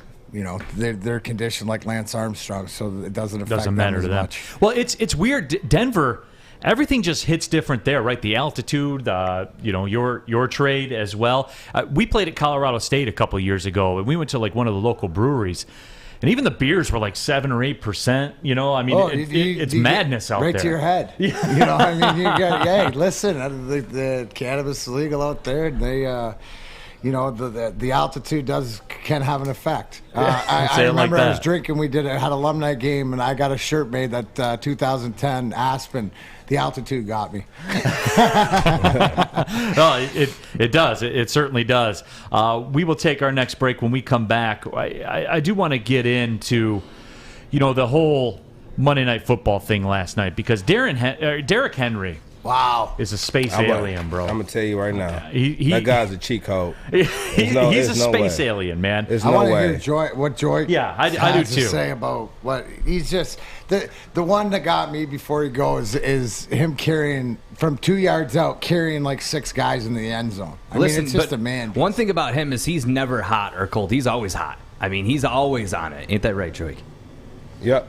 He is, but you know what he would do if he were here in Detroit? Well, He'd go to the Lions pregame show hosted by Woodward Sports Network. Braylon Edwards, Ryan Armani, Maz, and Jade from WRAF will be at O'Toole's in Royal Oak before the Lions take on the Rams Sunday from 2 to 4. You can come on out, win great Woodward Sports prizes and more. And don't forget about the postgame downtown from the Brass Rail. Stick and Anson are out there. Love the postgame show covering all the highlights, all the fan reactions as well. You can go down there, join in the after party. There's a VIP area for Woodward Sports fans. There's pizza and more. The official postgame for Detroit football is at the Brass Rail. Woodward Sports, the very best Lions coverage in Detroit. That's fact, not opinion. Tony is a third-generation logger that has a simple, practical approach to life and work. That's why his Coast DX342 knife is perfect for him. The stainless steel blade is rust-resistant and made for all-weather use. And the double roll-lock safety ensures that it will never inadvertently close when he doesn't want it to. That's why Coast is trusted tough. Neal Ruhl here for Legacy Partners Insurance. And look, when you watch the games, you're bombarded by insurance ads, and they're all saying the same thing, promising they're going to save you money. But if you really want to save money, you need our partners at Legacy Partners Insurance. They're independent. This is the key, folks. Listen to this. They're independent. So what they do is they take your insurance needs, they shop them, 7 to 10 different carriers. Right away. That just tells the economics of the situation tell you they're going to find the best deal. It's pretty simple. Shop around for the best price. That's what Legacy Partners Insurance do. Give them a call, 586-209-4106. Tell them Woodward Sports sent you. Just for getting a quote, telling them Woodward Sports sent you, you'll be in the drawing for a $50 gift card. So go to LegacyPartnersINS.com. Again, that's LegacyPartnersINS, which, as we know, short for insurance. LegacyPartnersINS.com/Woodward today. On and poppin' here, second hour of the show, Woodward Sports Network. Neal Ruhl, Joique Bell, D-Mac, Darren McCarty. We're going to talk some Red Wings coming up at 12:24. Daniella Bruce, the host, reporter, and producer for DetroitRedWings.com. Also, my sideline reporter on TV20 for Oakland basketball coverage. Also, love working with Daniella. Did some work with her for Detroit City FC also, but I'll be happy to talk with her. My guy Zadina got a power play goal. Are you happy? I'm happy because it doesn't matter how they go in, except this kind of it did matter a little bit. He was lucky, but hey, you need a break at some point. They don't ask how, they ask how many. Know, you can't and I knew sit you here were going to ask for say 25 that. on the power play, this and that, and then start making caveats to it. No. It's not November 1st. I know, and I needed one, and I got it. But your boy Zadina was part of something that I like to see, and it's the way my boy Giovanni Smith, and so he got hit by Ekman Larson. He was reaching for the puck. You know, it's one of those, I'm hitting you. Yeah. I mean, you put yourself in that position. He went down, he took it hard, but and Ekman Larson being more of an offensive guy, but Giovanni Smith got it right in there, and the guys sticking up for each other. So I think that lead by example. We got Dylan Larkin back in the lineup, so we'll touch on this with Daniella, but he was a main factor. You didn't like his effort the opening game. And you had to come was back. a 180 from that. Okay, so that's what I'm saying. Is that's what, you know, the effort was there and stuff like that. So he heard you. I know he's a closet Neal Ruhl fan, and you get in the jersey. Seems like everybody's a closet. Yeah, nobody ever overtly comes out and says no. It, That's it. Just me. Just Darren McCarty. Hey, I'll take that one. Derrick Henry doesn't have any closet fans. Everybody's out there. They were burning up social media last night. Derrick Henry, 20 carries, 143 yards. 3 tutties, as the kids like to say. They have 20 carries and have a 7.2 yards per carry. This one here was the one, the 76-yard run. Joique, look at this. Watch him run away from the guys who are supposed to be faster than him. And the guys on Twitter. I want run this back, and if you can play in the slow motion, I don't know if you can do that. If not, you can't. But the key block here, is Nick Westbrook. The receiver coming down. Right there on the end, yeah. Number 15 coming down. Because he eliminated the guy. Right, and didn't let go. You have receivers that just go stand in the way. He pancaked this guy. Right. Play it from the beginning real quick. Look at 15. Hit him. Take him to the ground. Pancakes this guy. Steamrolled him. And then once you do that with a guy like Derrick Henry, a guy that's 6'3", 255, 260, and he's running away from guys that are 5'10", Joique, $185, on this $190. run, He is a cheat code. This is unfair. A cheat code. The next gen stats on this, Joique, he topped out at 21.8 miles per hour. It was the fastest run of the carry year. of anybody in the NFL. The fastest with the ball. Faster than the cheetah? Faster than everyone. Like, let that sink in. As Let you that said, sink- this guy's Now- 6'3", 250. What makes him so durable? How is he so durable at that size when we see a lot of running You know what's backs weird? in this game I'm gonna tell you get hurt? something. I'm gonna tell you something. It's weird. He takes care of his body. But the thing that is crucial for him, he take naps. Naps are big. No. He take naps. Like he gets his rest because understand your body heals itself while you're sleeping, and so he does everything from he's going to do soft tissue work. He's going to do the cold tub. He's going to get the massages. He's going to make sure he's eating correctly. But I remember I knew people close to him. They said he doesn't care where he is. He's taking a nap. Like how long? I'm that type of guy. I'm taking a nap. People don't understand how crucial. 3 o'clock when the show, I'm gonna go back home. I'm kicking my feet up. I'm gonna take a nice nap. No, I'm. That nap is crucial. You know what? It's funny, Joique, because moving to this time frame, 11 to 1 or whatever like this, instead of what we're doing before, is that I find that 2 to 4, where I'll be taking, if I'm snoozing out or whatever like this. But yeah, and it's so more important because it sort of refuels you for the day. And back when we played, are you kidding me? Pre-game naps were gold. I mean, they were a must. It didn't matter. Like you have your routine, and you go if you go with the boys to eat or whatever like that. But you come home at 1. You'd either watch your TV show, Law and Order, or Days of Our I watch Lives. Ridiculousness on the road. Right? Every And city then we go 2 in, I watch o'clock, Ridiculousness. and it's like clockwork. 2 to 4. Do not. Kids downstairs, whatever it is. If you have kids, 2 to 4 is sacred time. That's nap time. Man, you know what it was. And then the pregame show we did on Sunday, we talked about who was going to win, and that was going based off of emotions. I want the Lions to get their first win. And what we were doing, as we're doing the pregame show, we're watching the game over in London. We're watching Miami versus Jacksonville. So we're watching the game, and and Ryan Armani comes on there. Oh, if the Jacksonville wins, these are the 2 winless teams in the NFL right now. So if they win, then Detroit has to win. I'm going to keep us in the same boat. It was not the same boat. It was not. Jacksonville won, and now Detroit is the only team in the NFL without a win. Perfect. You guys know me. Fish, you know me. Hey, you know what? But I did say that the Titans was going to beat Buffalo. I did say that on the show. Well, and it seemed like Buffalo got anointed real quick, didn't it? No, you know what it was, though? If you watch this game, you would think that they're really blowing them out. Like, you absolutely. You think like because they have 417 total yards to the Titans 362. The Titans did not throw 1 touchdown. Once again, they won on the ground. On the legs of Derrick Henry, and Tannehill scored 1 touchdown on the ground as well. But if you look at it, that the Buffalo Bills, they had 28 first downs to the Titans 16 first downs. The third down efficiency, Buffalo Bills they went 7 for 13. They went 4 for 10. Right, but when it was when it was time to make a winning play, Josh Allen didn't get it done, man. And I know his foot slipped and all that stuff, but he didn't get it done. He didn't get it done, but I want to give credit to that defense. That defense. Shot off the ball. You see it on the replay. And you know what? They did a great job. Holding them. So they made plays when they had to defensively. I got to give a big shout out to Simmons. Simmons held it down. He made 2 major plays. The play at the end of the game that won the game, and he also made like a major sack on the 3rd down conversion they were trying to get. And so he made some major plays. I'm definitely I was impressed with him. See, isn't Ryan Tannehill what you hoped sort of Jared Goff would be? And I know the talent's not around him, the receivers and the running back he has, but the way that he's sort of efficient. No, he's a better runner. He's not going to do anything flashy, but at the end of the day, you always see that the Titans are in the game to win.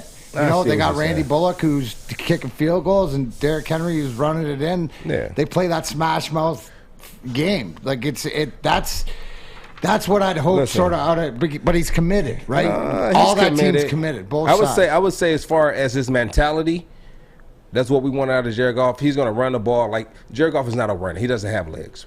That's been established. He can't run, right? Tannehill can run the ball. He can run the ball. He's tougher. You look at what he threw.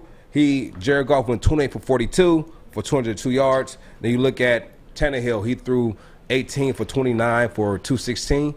A little bit better, but I wouldn't say they're like elite passers in this league. No, that's what I mean. So you want some sort of Tannehill commitment, right? To get in there. Like that's it. For his lack of talent, he's got heart. Got heart. You can't say he doesn't have heart. That's the guy that guys play around. No, that's what you want to do. He has heart. I'm not going to disagree there. But as far as talent, Jared Goff and Tannehill are similar when it comes to as far as like passing talent. Athleticism. And no, because I wouldn't say Tannehill is more athletic than Goff. He's more athletic. He can run the ball. He can elude tacklers.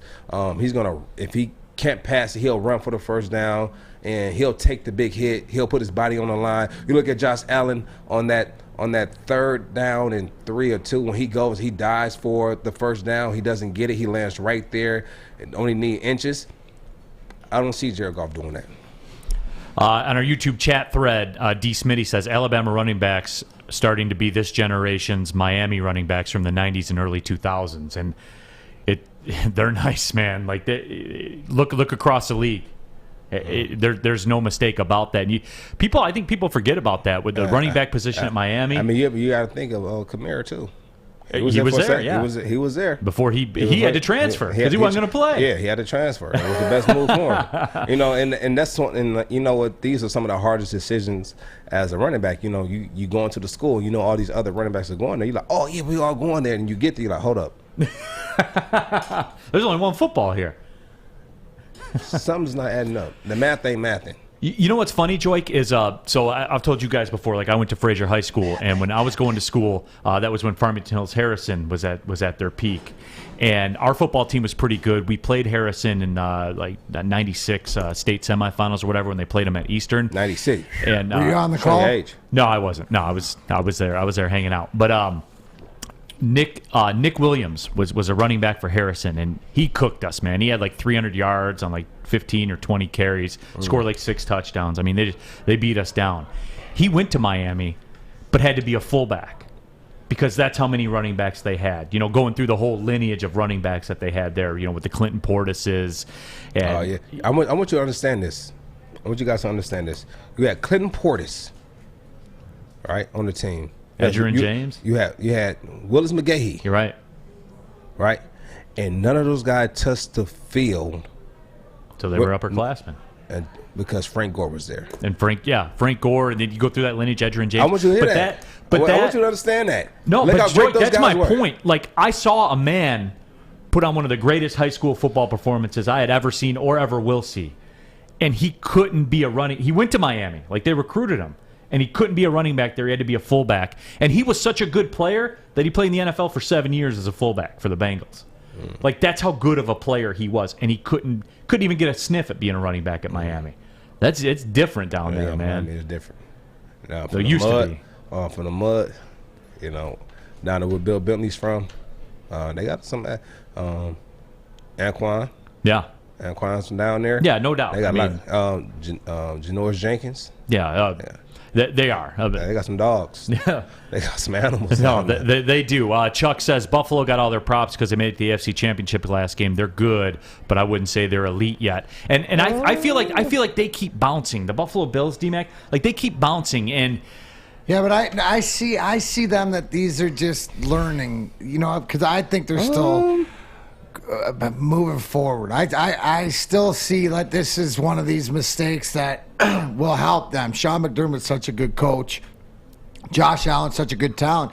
And there's good players on both sides of the ball. So I think, this is a team to me that's still trending up, even though they gaffed it last night. Randy Savage says the Lions could have drafted Derrick Henry. If memory serves, Henry went the pick before. I think the Lions picked the Titans took Derrick Henry. The Lions took Ashawn Robinson. I want to say the Saints, their receiver. Michael Thomas? Michael Thomas, yeah. I want to say that's how that went down. I mean, you look at it, man. I won't say that they're not elite. They only lost 2 teams. I mean, they lost to 2 teams. They lost to the Steelers. All right, they lost to the Steelers. All right, and the Steelers aren't terrible. And then they lost to the Titans, another elite team. They're playing elite. I mean, they're playing good football right now. No, they are. No doubt. Only time will tell. But they're, they're at that crossroads though right now. Because like even though they're not winning right now, would you still consider Kansas City Chiefs elite team? Oh, absolutely. Exactly. So how do we not consider Buffalo Bills not an elite team? And they're playing, and they beat the Chiefs. No, I get what you're saying. Yeah, that's what you see. What I'm saying. So I get what you're saying. This is not for you. This is for the people that's watching right now. Right? They're playing elite football right now. And just yesterday, they needed one more play.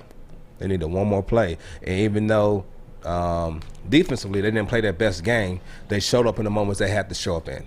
Yeah. And so, but I know where the best haircut game is. No, hey, listen, ladies, I'm sorry, but I got to talk to the fellas right now because football season is here. And I know, ladies, you can enjoy the football season, but I'm talking about the due. D-Mac's due for a cut, and where's he going to go? Right in there. It's time to make your grooming experience easy like Sunday morning. Or speakeasy, or easy, or whatever. Get to Lady Jane's Haircuts for Men. Walk in, relax, watch your favorite team play, and before you know it, your hair will be game ready. Get to Lady Jane's open 10 to 8, 7 days a week. Walk in anytime. It's wicked awesome. We're Big D Energy here. Woodward Sports Network. Big D.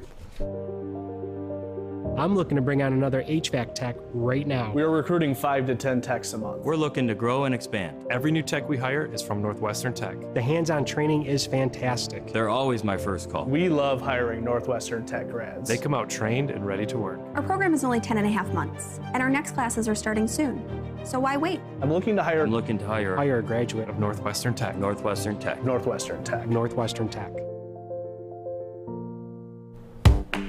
Back at it here, Big D Energy, Woodward Sports Network. Neal Ruhl, Joique Bell, D-Mac, Darren McCarty in the house, and it's time to talk some Red Wings hockey right now as we're joined by my good friend here of Darren McCarty as well. Joique even met her at the hockey game on Thursday night. I said, you got to come on the show. Yeah, so and she's here because That's why she's here, Joique. I asked her Yeah. all the time. Neil asked her all the time, but you said, hey, why don't we get Daniella on? And boom, next thing you know, you're Must here. have been a smile. Thanks for joining us, What Steve. can I say? I'm a big Joique Bell fan. Stop it. No, I'm a Daniella Bruce, fan. the host, reporter, and producer for DetroitRedWings.com. Also, my sideline reporter for Golden Grizzlies basketball television coverage.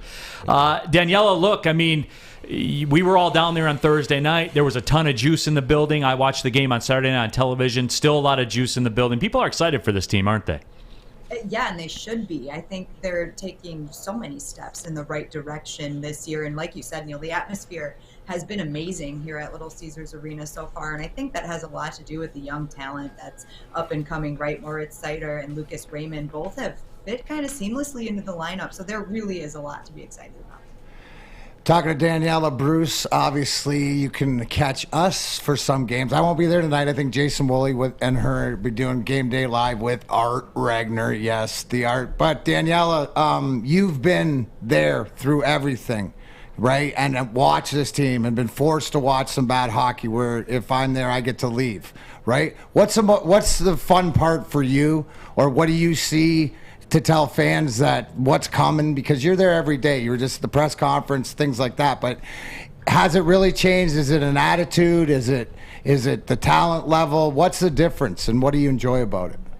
Well, the energy, like we talked about, is definitely the thing that stands out the most, and the positivity coming out of these guys. Like when I talk to them in the press conferences, when they address the media, you can just sense that they feel differently about the group of guys that's in the locker room. And obviously, last year it's very hard to make judgments on the last season. The COVID and everything, the Red Wings were riddled with injuries. They never really got to see their full roster, their full lineup on the ice. So last year was different. It was weird. We didn't get to be around the guys as much, but this year the energy is there. They're excited to have fans back in the building. They're liking where this team is headed. And hey, you guys saw it against Tampa Bay. They stand up for each other. They have a chemistry that they didn't have before. And I think things like what happened in the Tampa game, you saw Dylan Larkin's teammates stick up for him. You saw them all kind of come together. And I think that's a huge step in moving forward, that, we're done taking everybody's BS, right? We're gonna be a competitive team. We're gonna play hard every single game, and we're not gonna be easy to play against, and we're not gonna get pushed around. And I think that's the number one thing that I notice. You know what it is? I love that because I was actually at that game, honestly, because that's where we met. But I'm actually down on the glass watching the game, and I was right in front of Dylan Larkin when he took that hit to the back of the head, and he got a good punch on my guy. And so, but like you said, you see his teammates running over there trying to defend him because he at one point in time he didn't know if he was going to play again off that neck injury, and to come back and to get suckered like that and defend yourself, to see all your teammates running over there to defend you as a player. What have you seen out of Dylan Larkin to as far as being a good teammate to his players to make them kind of feel that way for him to go defending? Well, number one, Dylan Larkin's a great leader. Even before he was the captain of the team, players would tell you that he commanded a locker room, which is something that's really important, especially when the team is going through a rebuild. You've got to keep your team positive. You've got to keep them on track. So I think that would be the biggest thing. Every player that I've ever talked to has said nothing but great things about Dylan Larkin and the way that he can, like I said, command the room and leads the team. And I think that number one is the biggest thing. They know that he's the leader, and they know they're a lot better when Dylan Larkin is in the lineup. You know, he's one of their best centers, if not the best center on this team, and he definitely makes a huge difference when he's healthy and he's playing well, and they know that. And Daniella Bruce joining us here on Big D Energy Woodward Sports Network, host, reporter, and producer for DetroitRedWings.com. And Danielle, I have to ask you about this because I do this with every single Red Wings guest that we have had, we will have, because this is what it is for me. And look, Filip Zadina is a guy. And I know Steve Yzerman didn't pick him. It was before his time. But he's kind of the face of the rebuild to me because all I heard draft night was, we're so lucky to get him. It's unbelievable he fell to the Red Wings. He's a guy that I need, and I've talked about this with Darren McCarty, I need 20 goals out of him this year. I need at least 5 of those on the power play. He's off to a good start with it. And then, look, I'll say on Friday night, he got an assist, but we didn't see the best Zadina I think that we could see. I'm really impressed with the way he circled the wagons on Saturday night, came back, got the power play goal as well. This is I don't want to say it's make or break quite yet, but I'm starting to feel that way, Daniella, that we need to see him take a step forward this year. I think that's fair, Neal, and I think Zadina would be the first to tell you that he wants to score more goals and produce more offensively. But there is something you have to look at with his game. Last year, he took a huge step forward defensively. He is a much, much better two-way forward now. And I know that's not glamorous, that's not glitzy, it's not sexy, it's not putting goals in the back of the net, but that will come. And I think he is in the right direction. Like you said, he played really well on Saturday night. He had a power play goal, which, hey, you wanted 5, there's 1, Neal. That's right. Yeah, he's definitely trending in the right direction, but I understand where you're coming from totally, and I think he wants that same thing too. But being a better two-way forward and a better teammate in that aspect is the goals are going to come. He's going to come, and he's got to find chemistry with his new line mates too, Pius Suter and Robbie Fabry. There's a lot of speed on that line. Pius Suter actually talked about that in his press conference today, and I think they just need a little bit more time to click. But I think Filip Zadina is going to be just fine. So Dylan Larkin goes in. Any other changes with that? Who's starting in net? And what I like, because you would notice, because the fact that last year, a lot of the time we'd say is just Thomas Greiss doesn't get any support in front of him, but he's played great. I think Saturday night, maybe through the COVID or whatever, the team learned how to play like they did for Bernier. Is that fair to say? Because he was great and they got him the win. So who's starting in goal tonight? And do we expect, because Thomas Greiss, that's the Thomas Greiss that Steve Yzerman signed 2 years ago to that $4 million contract. So he could still establish himself as a number one, or are they going to switch flip-flop more so?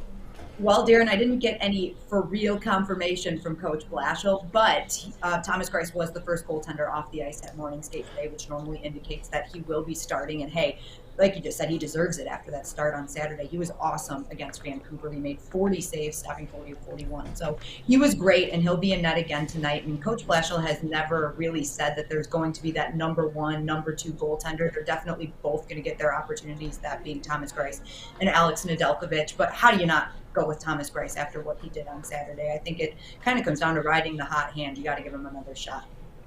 And let's take it back to the Tampa Bay game, because a lot of people was very impressed. No one thought it was going to be that close or even think that we were going to have a shot to win that game. Now, going forward, losing that game, do you think that kind of hurt the team confidence? But after this week, it doesn't look like it? Or do you think that was a big confidence boost to say, okay, we're competing with one of the best teams. We're there. We're right there. Well, I think you touched on both sides of it, because I didn't expect that game to be as close as it was, but the Red Wings always kind of get up for the Tampa Bay games. You've noticed that from last season too. They had to play them 8 times, and they played them very hard each and every time that they played them. But I think it's a little deflating in the sense that you were up 3 goals 2 different times, so you definitely wanted to come away with a huge 2 points in that game. Getting 2 there would have been big, but getting 1 is also great. The crowd was rocking, everything. I don't think it hurt their confidence that much. I think it deflated them a little bit because, like I said, you definitely want to come away with 2 points when you're in that situation, especially in the third period. But, I mean, Tampa Bay is Tampa Bay. You got Steven Stamkos, Braden Point, Nikita Kucherov, Victor Hedman. That lineup, it's crazy. And the fact that they hung with them, I think it actually gave them a little bit of a confidence booster and maybe made them mad a little bit, made them want to come out against Vancouver and show them that, hey, we're going to win some games in the NHL this year. Daniella Bruce joining us here on Big D Energy, the host, reporter, and producer for DetroitRedWings.com. And as I talked about earlier, my sideline reporter for the Oakland Golden Grizzlies television basketball broadcast. And Danielle, I have to put you on the spot here about that. Do you enjoy working more with DMAC, or do you enjoy working more with me as far as television goes? You have to make a choice. Oh my gosh, Neal, why would you do this to me? Why would you? You know the answer is Neal, and the only reason you like me is because I sit between and I deal with Art Ragnar for you. So Aaron has a different role than you do. You and I, it's great. I love doing Oakland games with you. You and Dan are awesome. But then DMAC, he takes Art away from you a little bit. So it's like he moves up a couple of notches. All right, hey, that's I get fair. to walk her dog, once or twice a month. But all right, now here we go. Now, since you're on this show, who you like more, Neal? My guy D-Mac come in. It's you, like Joique. We know it's you. Look at the smile. All he does is just smile. I heard you. You know, you got Jade from the Riff from the Sunday. That's what you do, Joique Bell, with that smile. You know what though? I'm here to protect the young ladies. They know that. There's no trouble. These are my little wings. Her and Carly. So they do such a great job. Good, and, you know, all kidding aside, it's awesome for me to be able to watch Daniella, watch Carly, and watch them grow into these hockey people or doing everything else, but they really know. I really turn to them to see what's going on there. Like, my last question to you, D, is Columbus comes in 2-0. Detroit's 1-0-1. It's going to be a good game tonight, and this is could be a future, or this is going to be a rivalry, but this is something that, what do we expect? What kind of game tonight? Well, it's definitely a chippy game. Again, this is a team that was in the Central Division last season for the realignment, so they saw each other 8 different times. So there's definitely going to be some of that carried over. We know that Dylan Larkin, Zach Werenski, college roommate, rivalry is always there, so that's always fun to watch. But something to note for tonight's game, Max Domi is out of the lineup. He fractured a rib in Saturday's game, so we're going to get to see Igor Chinnikov, who was a 2020 draft pick, the 21st overall pick, and everybody was shocked when Columbus took him because no one had notes on him. But we saw him at the Prospects Tournament in Traverse City, and he's a great little player. He had 6 goals in 3 games in the Prospects Tournament, and I think it will be fun to watch him and Lucas Raymond in the same draft class, obviously, and this will be Chinnikov's debut against the Red Wings, so someone they're going to have to watch out for sure. Well, Daniella, we appreciate you carving out some time. I know you got the game, all your duties down there at Little Caesars Arena tonight, so make sure you catch her on the big board, usually with Darren McCarty, but always there with Art Ragnar, and we'll be on the lookout for you, Danielle. We'll talk again soon, all right? Thank you, guys. See you all soon. I appreciate it. Absolutely. That was Daniella Bruce, host, reporter, and producer for DetroitRedWings.com, kind of breaking it down for us. And, D-Mac, I just saw this, and they wanted me to ask Daniella about it, but I during the course of running through the interview right here, Mike asked the question, so I'll ask it to you, D-Mac. The Wings are giving up a boatload of shots, which I really didn't like what I saw in terms of that on Thursday night. I mean, it was a pepper gallery out there for Tampa. Has Jeff Blashill addressed that in terms of like implementing a better defensive system? What are some of the adjustments he can make to help that? Because you can't give up 42, 45 shots in a game. But you got to look at how many power plays. In that game, there were 7 power plays. So how many power play shots? Because that's sort of not indicative. Guys in this league, can get in the lane. Obviously, what you look at instead of the shots is what are quality chances, what are grade A scoring chances, and you got to eliminate. Yeah, you got to eliminate them. By the way, hot or cold? Check this stat out from our friend Tom Mazaway. The Detroit Red Wings are minus 126 tonight. The first time in 107 games that they're favored in a game. So what's that tell you? So yeah, they got it. But so I'd have to look at the quality, but they're going to address that with either blocking shots or, so it depends what type of shots. Hot or cold, it doesn't matter, right, Joique? Yep. Man, I wonder what legacy you're going to leave behind. No, you went to the bathroom. No, Joique, you went to the bathroom. He already did legacy. Well, we know the air conditioning will be working. You were in Little Caesars Arena. It was nice and chilly. Come on, Joique. New career in the industry that's always essential. The heating and cooling industry. To learn more today, go to Northwestern Tech. They do you because the air in here is hot and it's blazing in here. And you could be the one to come fix it. But you know what? That could be your blood pressure from the earlier segment if people hadn't seen it because really. And I'm still rising though. I know. I'm still rising. But your career could be on the rise at Northwestern Tech. Yeah. Hey. Joique Bell, Neal Ruhl, D-Mac. This is Big D. Pull up. Oh, man. Papa Romano's has a pizza that is pleased to meet you. The Pizza Pizza is a sizzling deal and fully loaded with pepperoni, ham, Italian sausage, ground beef, and bacon. Get a large Pizza Pizza for $16.99 at paparomanos.com. Make sure you download the Woodward Sports app in the App Store and the Google Play Store today. Take Woodward Sports with you wherever you go and listen live on your phone or mobile device.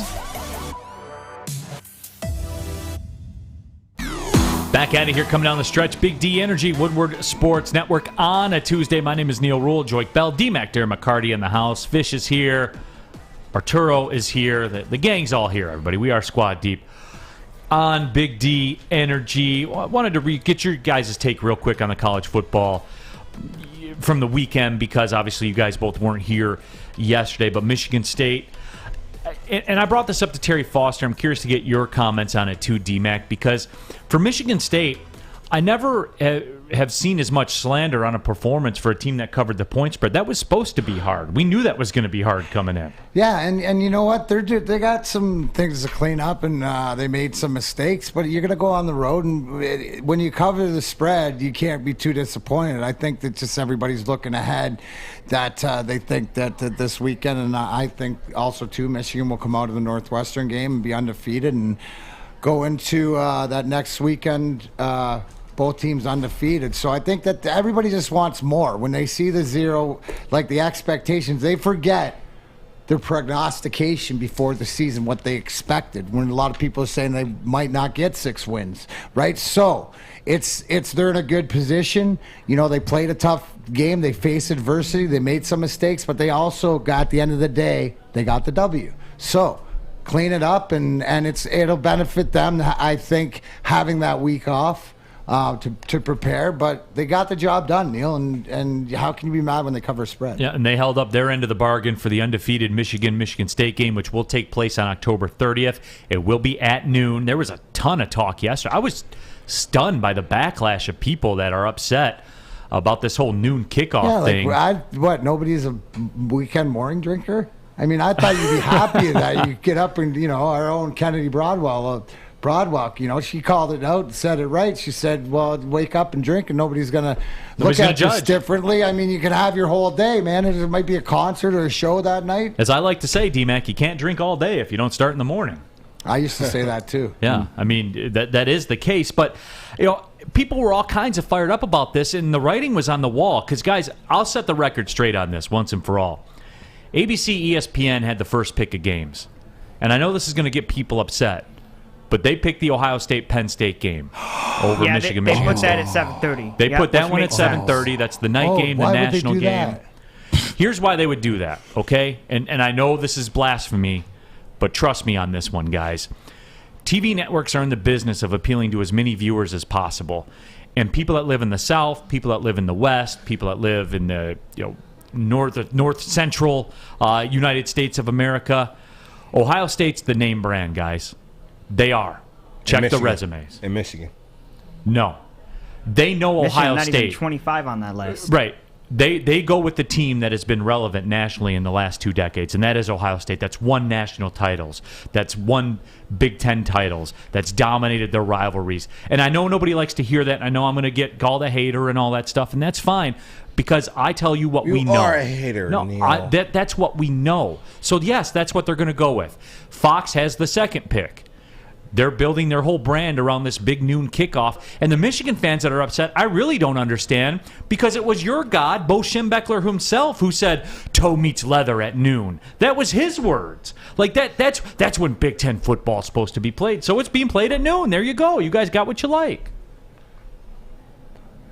Did you like noon games in college? Did you play noon games? That's all I played was noon games in college, at least at home games. We only played noon games because we didn't have the stadium lights yet. They got those lights after I left. So how is that is that different than that's playing? Like, what's the difference? How about playing a 1 o'clock game and a 4 o'clock game? Like in the NFL, it's not that big of a difference. Not that big of a difference. Just does your time change back 3 hours? Is that it? Yeah. So you just wake up a little bit later. Okay. And then continue with the same. So I used to get to the facility or to the stadium probably 3 to 4 hours before the game started. Yeah. So they have like 3 buses that leave, and the last bus that leaves like it'll get you there like 2 hours before the game. And guys who don't like to go there and who are anxious, who just want to get there, get ready, and go, they would take that last bus. Guys who want to go there, take their time, go on the field, get prepared, go through, whatever they have to do, they'll get there early. Yeah, well, I was just happy that I could break that down for everybody because there was a lot of discussion about it yesterday, and people seemed very upset. Steve R says, I'm waiting for the I was told comment, LOL. Well, I was told that, Harbaugh was going to contend with Alabama and Nick Saban was on notice. We have a quota, Steve, that we have to get to that, and so I'm glad that you helped me fulfill that. What's Thank our you. record right now? I was told. What's our record right now? Of Neal's. Doesn't matter what's our record right now? I'm just asking what's against our the record. MAC? No, what's our record? Against No, the MAC? what's our overall record? What is it, 6-0? I don't know. 6-0. 6-0. 6-0 it is. Are we 6-0 right now? Yeah, in a big game against Northwestern. Oh, my bad. What's Alabama record? They have one loss to a Texas A&M team. Okay. That at the time, I don't think they were ranked. Did you say the record? Did you say the record or were they ranked? No. Were they ranked or the record? Their record. Because Alabama's. Did you say number 6 Michigan? Is that what you're talking about? Number 6 Michigan in the polls? No. I'm just saying what's their record. I didn't ask. Oh, no. But I'm saying number 6. You didn't ask what matters. You asked what fits your narrative. Okay. Yeah. I got you. Research bias. Opinion bias. Naki says, Neal, you are a hater of Michigan, but you are correct. Well, then how's that being a hater? No. You are a hater of Michigan. No. But you are correct what you're saying. But there's other things you said. This is the one time both things can't be true. You're a purveyor of truth, accountability. This is the one example where both things can't be true. No, but he's not talking about just now. You're just taking what he's saying. Like, you said other things about Michigan that weren't true? I ain't gonna say weren't true, but you hate them. Oh, so it's true. Well, which one is it, Joique? Am I being a hater you did or what is you it want. true? We didn't want a noon game. I didn't want a noon game. But it was never not going to be a noon game. No. You said that's what we want, though. That's not what we wanted. But that's what I was told. There's another one for you. There's two. Bo Schembechler, the guy who's got a statue, even though he went 2-8 in the Rose Bowl and fired Ernie Harwell and won no national titles. He said toe meets leather at noon. That's Big Ten football. 3 yards in a cloud of dust. Somebody said it in the YouTube I like those chat. Night games. I like playing under those lights. Now, the only difference between playing under the lights and playing during the day is those lights are bright on those long passes. And so I like for the quarterbacks to kind of throw me those line drives. They blind you. Kind of like these lights here. They blind you. Blind. What do you got? Well, they're supposed to be so that the people can see. The lights are way up. Anyways, Michigan State fans are salty because they knew that if they were the noon game, that Ohio State, Penn State was going to be the better game, which they are. And they're crying because they're undefeated and they have won. Well, no, I know why they're upset. They're upset. What else can we do? We're just playing. They're crying. Even though I believe Michigan State's going to kill Michigan, but that's my opinion. Well, here's the thing is... What's kill them? Like beat them by 2, 3? What do you mean kill them? No, they'll beat them by 10, 15. Okay. Juices Ghost says, Neal, why you living in the past with Bo, man? But that's every Michigan fan ever, because that's all they have is stuff that's in the past. Again, that's not hater, man. Like, that's what it is. He says, you're a hater, but it's okay. Most people are. No, I like D-Mac's terminology better. Since Joique wants to fit his narrative, I'll fit mine. I'm a purveyor of truth. I'm a purveyor of truth. Facts, man. Just the facts. Just tell me what thing I said that's wrong. Tell me one thing I said that's wrong. You living in the past. You didn't say anything correct, but you living in the past. That's Bo. I didn't say this. Huh? Bo said it. That's the past. Oh, is it? Yeah. Because he's got a statue there. Yeah. Are they talking about taking that down? I like fits the narrative. You're right. Fits the narrative. It fits the narrative, man. It's exactly what fits the narrative. Yeah, what we call it, but at the end bias. of the day, it doesn't matter what everybody wants. It's what, it's if the kids are ready to play at noon, I'm sure if they don't care, I'm sure they're happy about it. You know what I'm saying? Let's get her going. They just want to play the game. Only boomers think about Bo. No, everybody that ever goes to Michigan Stadium and walks by the statue thinks about him every day. We have all of our watchers and listeners right now. They've been the guardian of Michigan football. Well, they are. They don't want you to disrespect They don't want you to disrespect them. No, and they're fired up and they're excited and they're passionate, and I understand that. They are. Yeah. Speaking of guardians. Yeah, speaking of guardian. You know what? I think Neal needs to stay out of the big house's problems and figuring everything out. You know what? Go blue, go green. Why can't we like them both? No, I guess that's frowned upon, but okay. That's a killing in some countries. I'm a bandwagon. It's whoever's winning the most, and right now I like them both. So a good defense on and off the field helps you feel secure. Also, go Rams.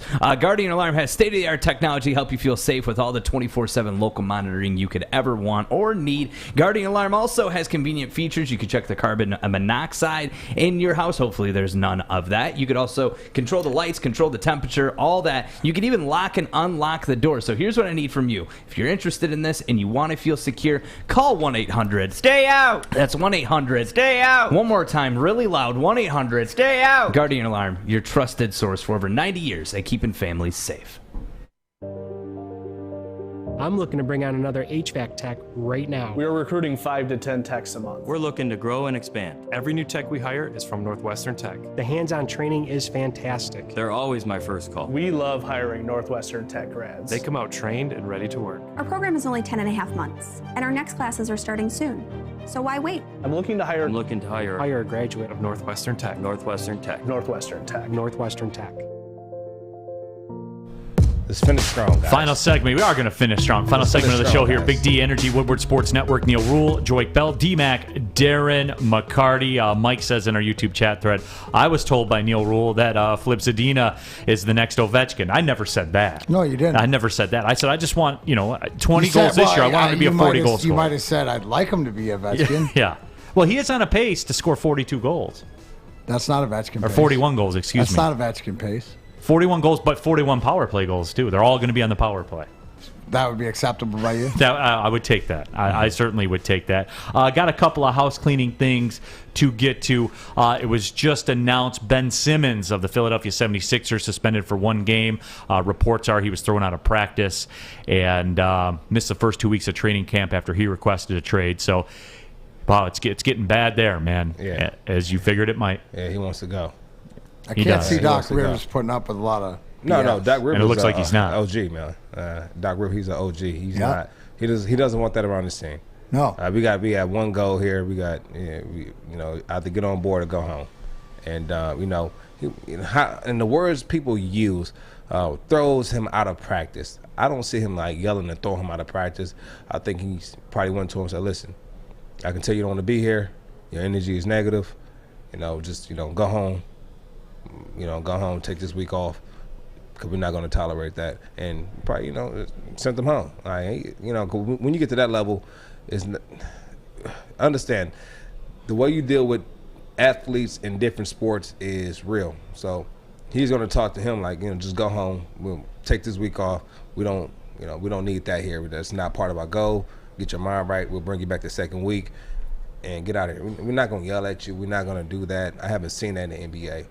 They have guaranteed contracts. Right. What's the point of me yelling at you? Joique, I will say this, though. It almost looks better for the 76ers right now.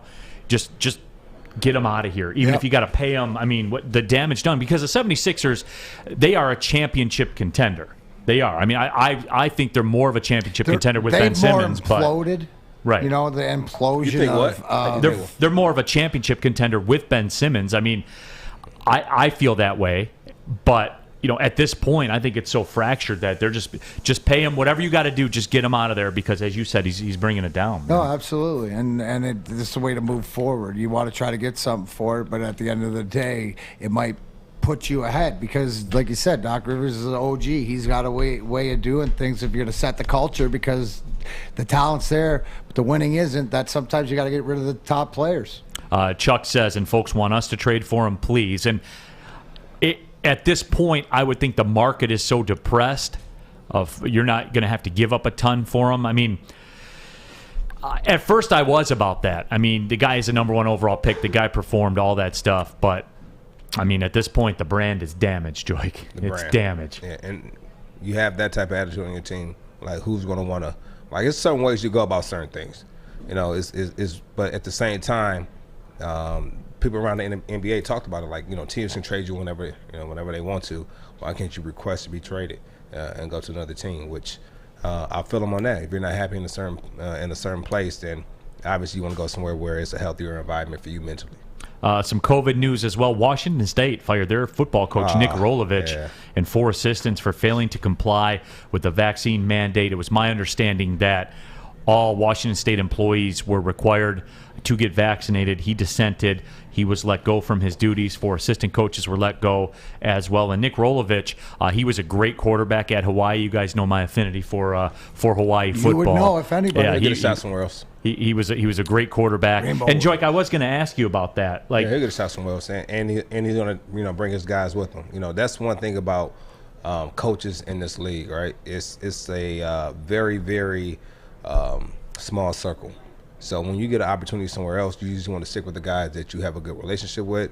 You want to bring them. They've been riding for you, and so until they can get a job at a higher position somewhere else, usually those coaches bring his assistant coaches with them to wherever he goes. Yeah, and that's just one of those sticky situations, man, where, you know, D-Mac, you look at it, Evander Kane had a COVID violation as well. He's going to be suspended 21 games without pay, but he's another guy, though, where there's been a bit of a circus around him. That might have been a situation where the Sharks saw an opportunity to strike, and they took it. Well, definitely where, he was innocent of they did the study, we're talking about the gambling, whether he was involved in all this other stuff, but to me, this is, one of those things is that, they don't want him around. That's just something you don't want you around. So obviously there's the first of repercussions, but that's sort of didn't get them the one way, but made sure they got them the other way. That's how it looks. I don't know if that's true, but allegedly. Yeah. Machiavelli Sucks says, okay, now this is bullcrap. No way to get fired for not taking a shot. And I don't know the situation, and I can't, I can't give you an opinion. I don't know what Nick Rolovich's situation. Was it state guidelines? Yes. It was state guidelines. He's a state employee. Right. So, that's tough. It is. I mean, I can't. All I focus on is right here, guys. Consequences, positive and negative, whatever like this for each situation that you be accountable for everything, and that's one of the gray areas. So my question is this, then: if he was coaching, say, for a Harvard or a Yale, would he have been fired? It depends on the mandates, whether or not they're a public, private institution. Where they didn't mandate it, then he's fine. Yeah, if you're at a private university, you would have your own type things. It depends on what the state mandates are. So it's really, really sticky. I mean, we had our vaccine discussion before on this show. I mean, personal choice. Yeah, personal choice, and I got it. And I didn't get it to be some hero or have some picture on social media saying, hey, I'm trying to save the world by getting the vaccine. I got it because it made my life easier. And I travel a lot for work, and I work for a public university, ... That's why I did it. That's the bottom line. I'm not saying if I got it or didn't get it. That's my business. That's 100%. And that person asked me that, I'm going to ask them, when the last time you touched yourself? What are you going to ask them? I said, they're going to ask me, you got the shot? Hey, when the last time you touched yourself? No, but and that's fine, and that's fine with me, man. You do you. I'm gonna do me. Were you asking Joique that? Is that why? I did not say anything. No, but big time effort out of all you guys today. Certainly do appreciate all your interactions and everything. I appreciate like all that. of it. Gang. Absolutely. D-Mac. For D-Mac, Joique Bell, my name is Neal Ruhl, Art and Fish. Appreciate y'all. We'll talk to you again tomorrow right here on Big D Energy, Woodward Sports Network. Well, see you later.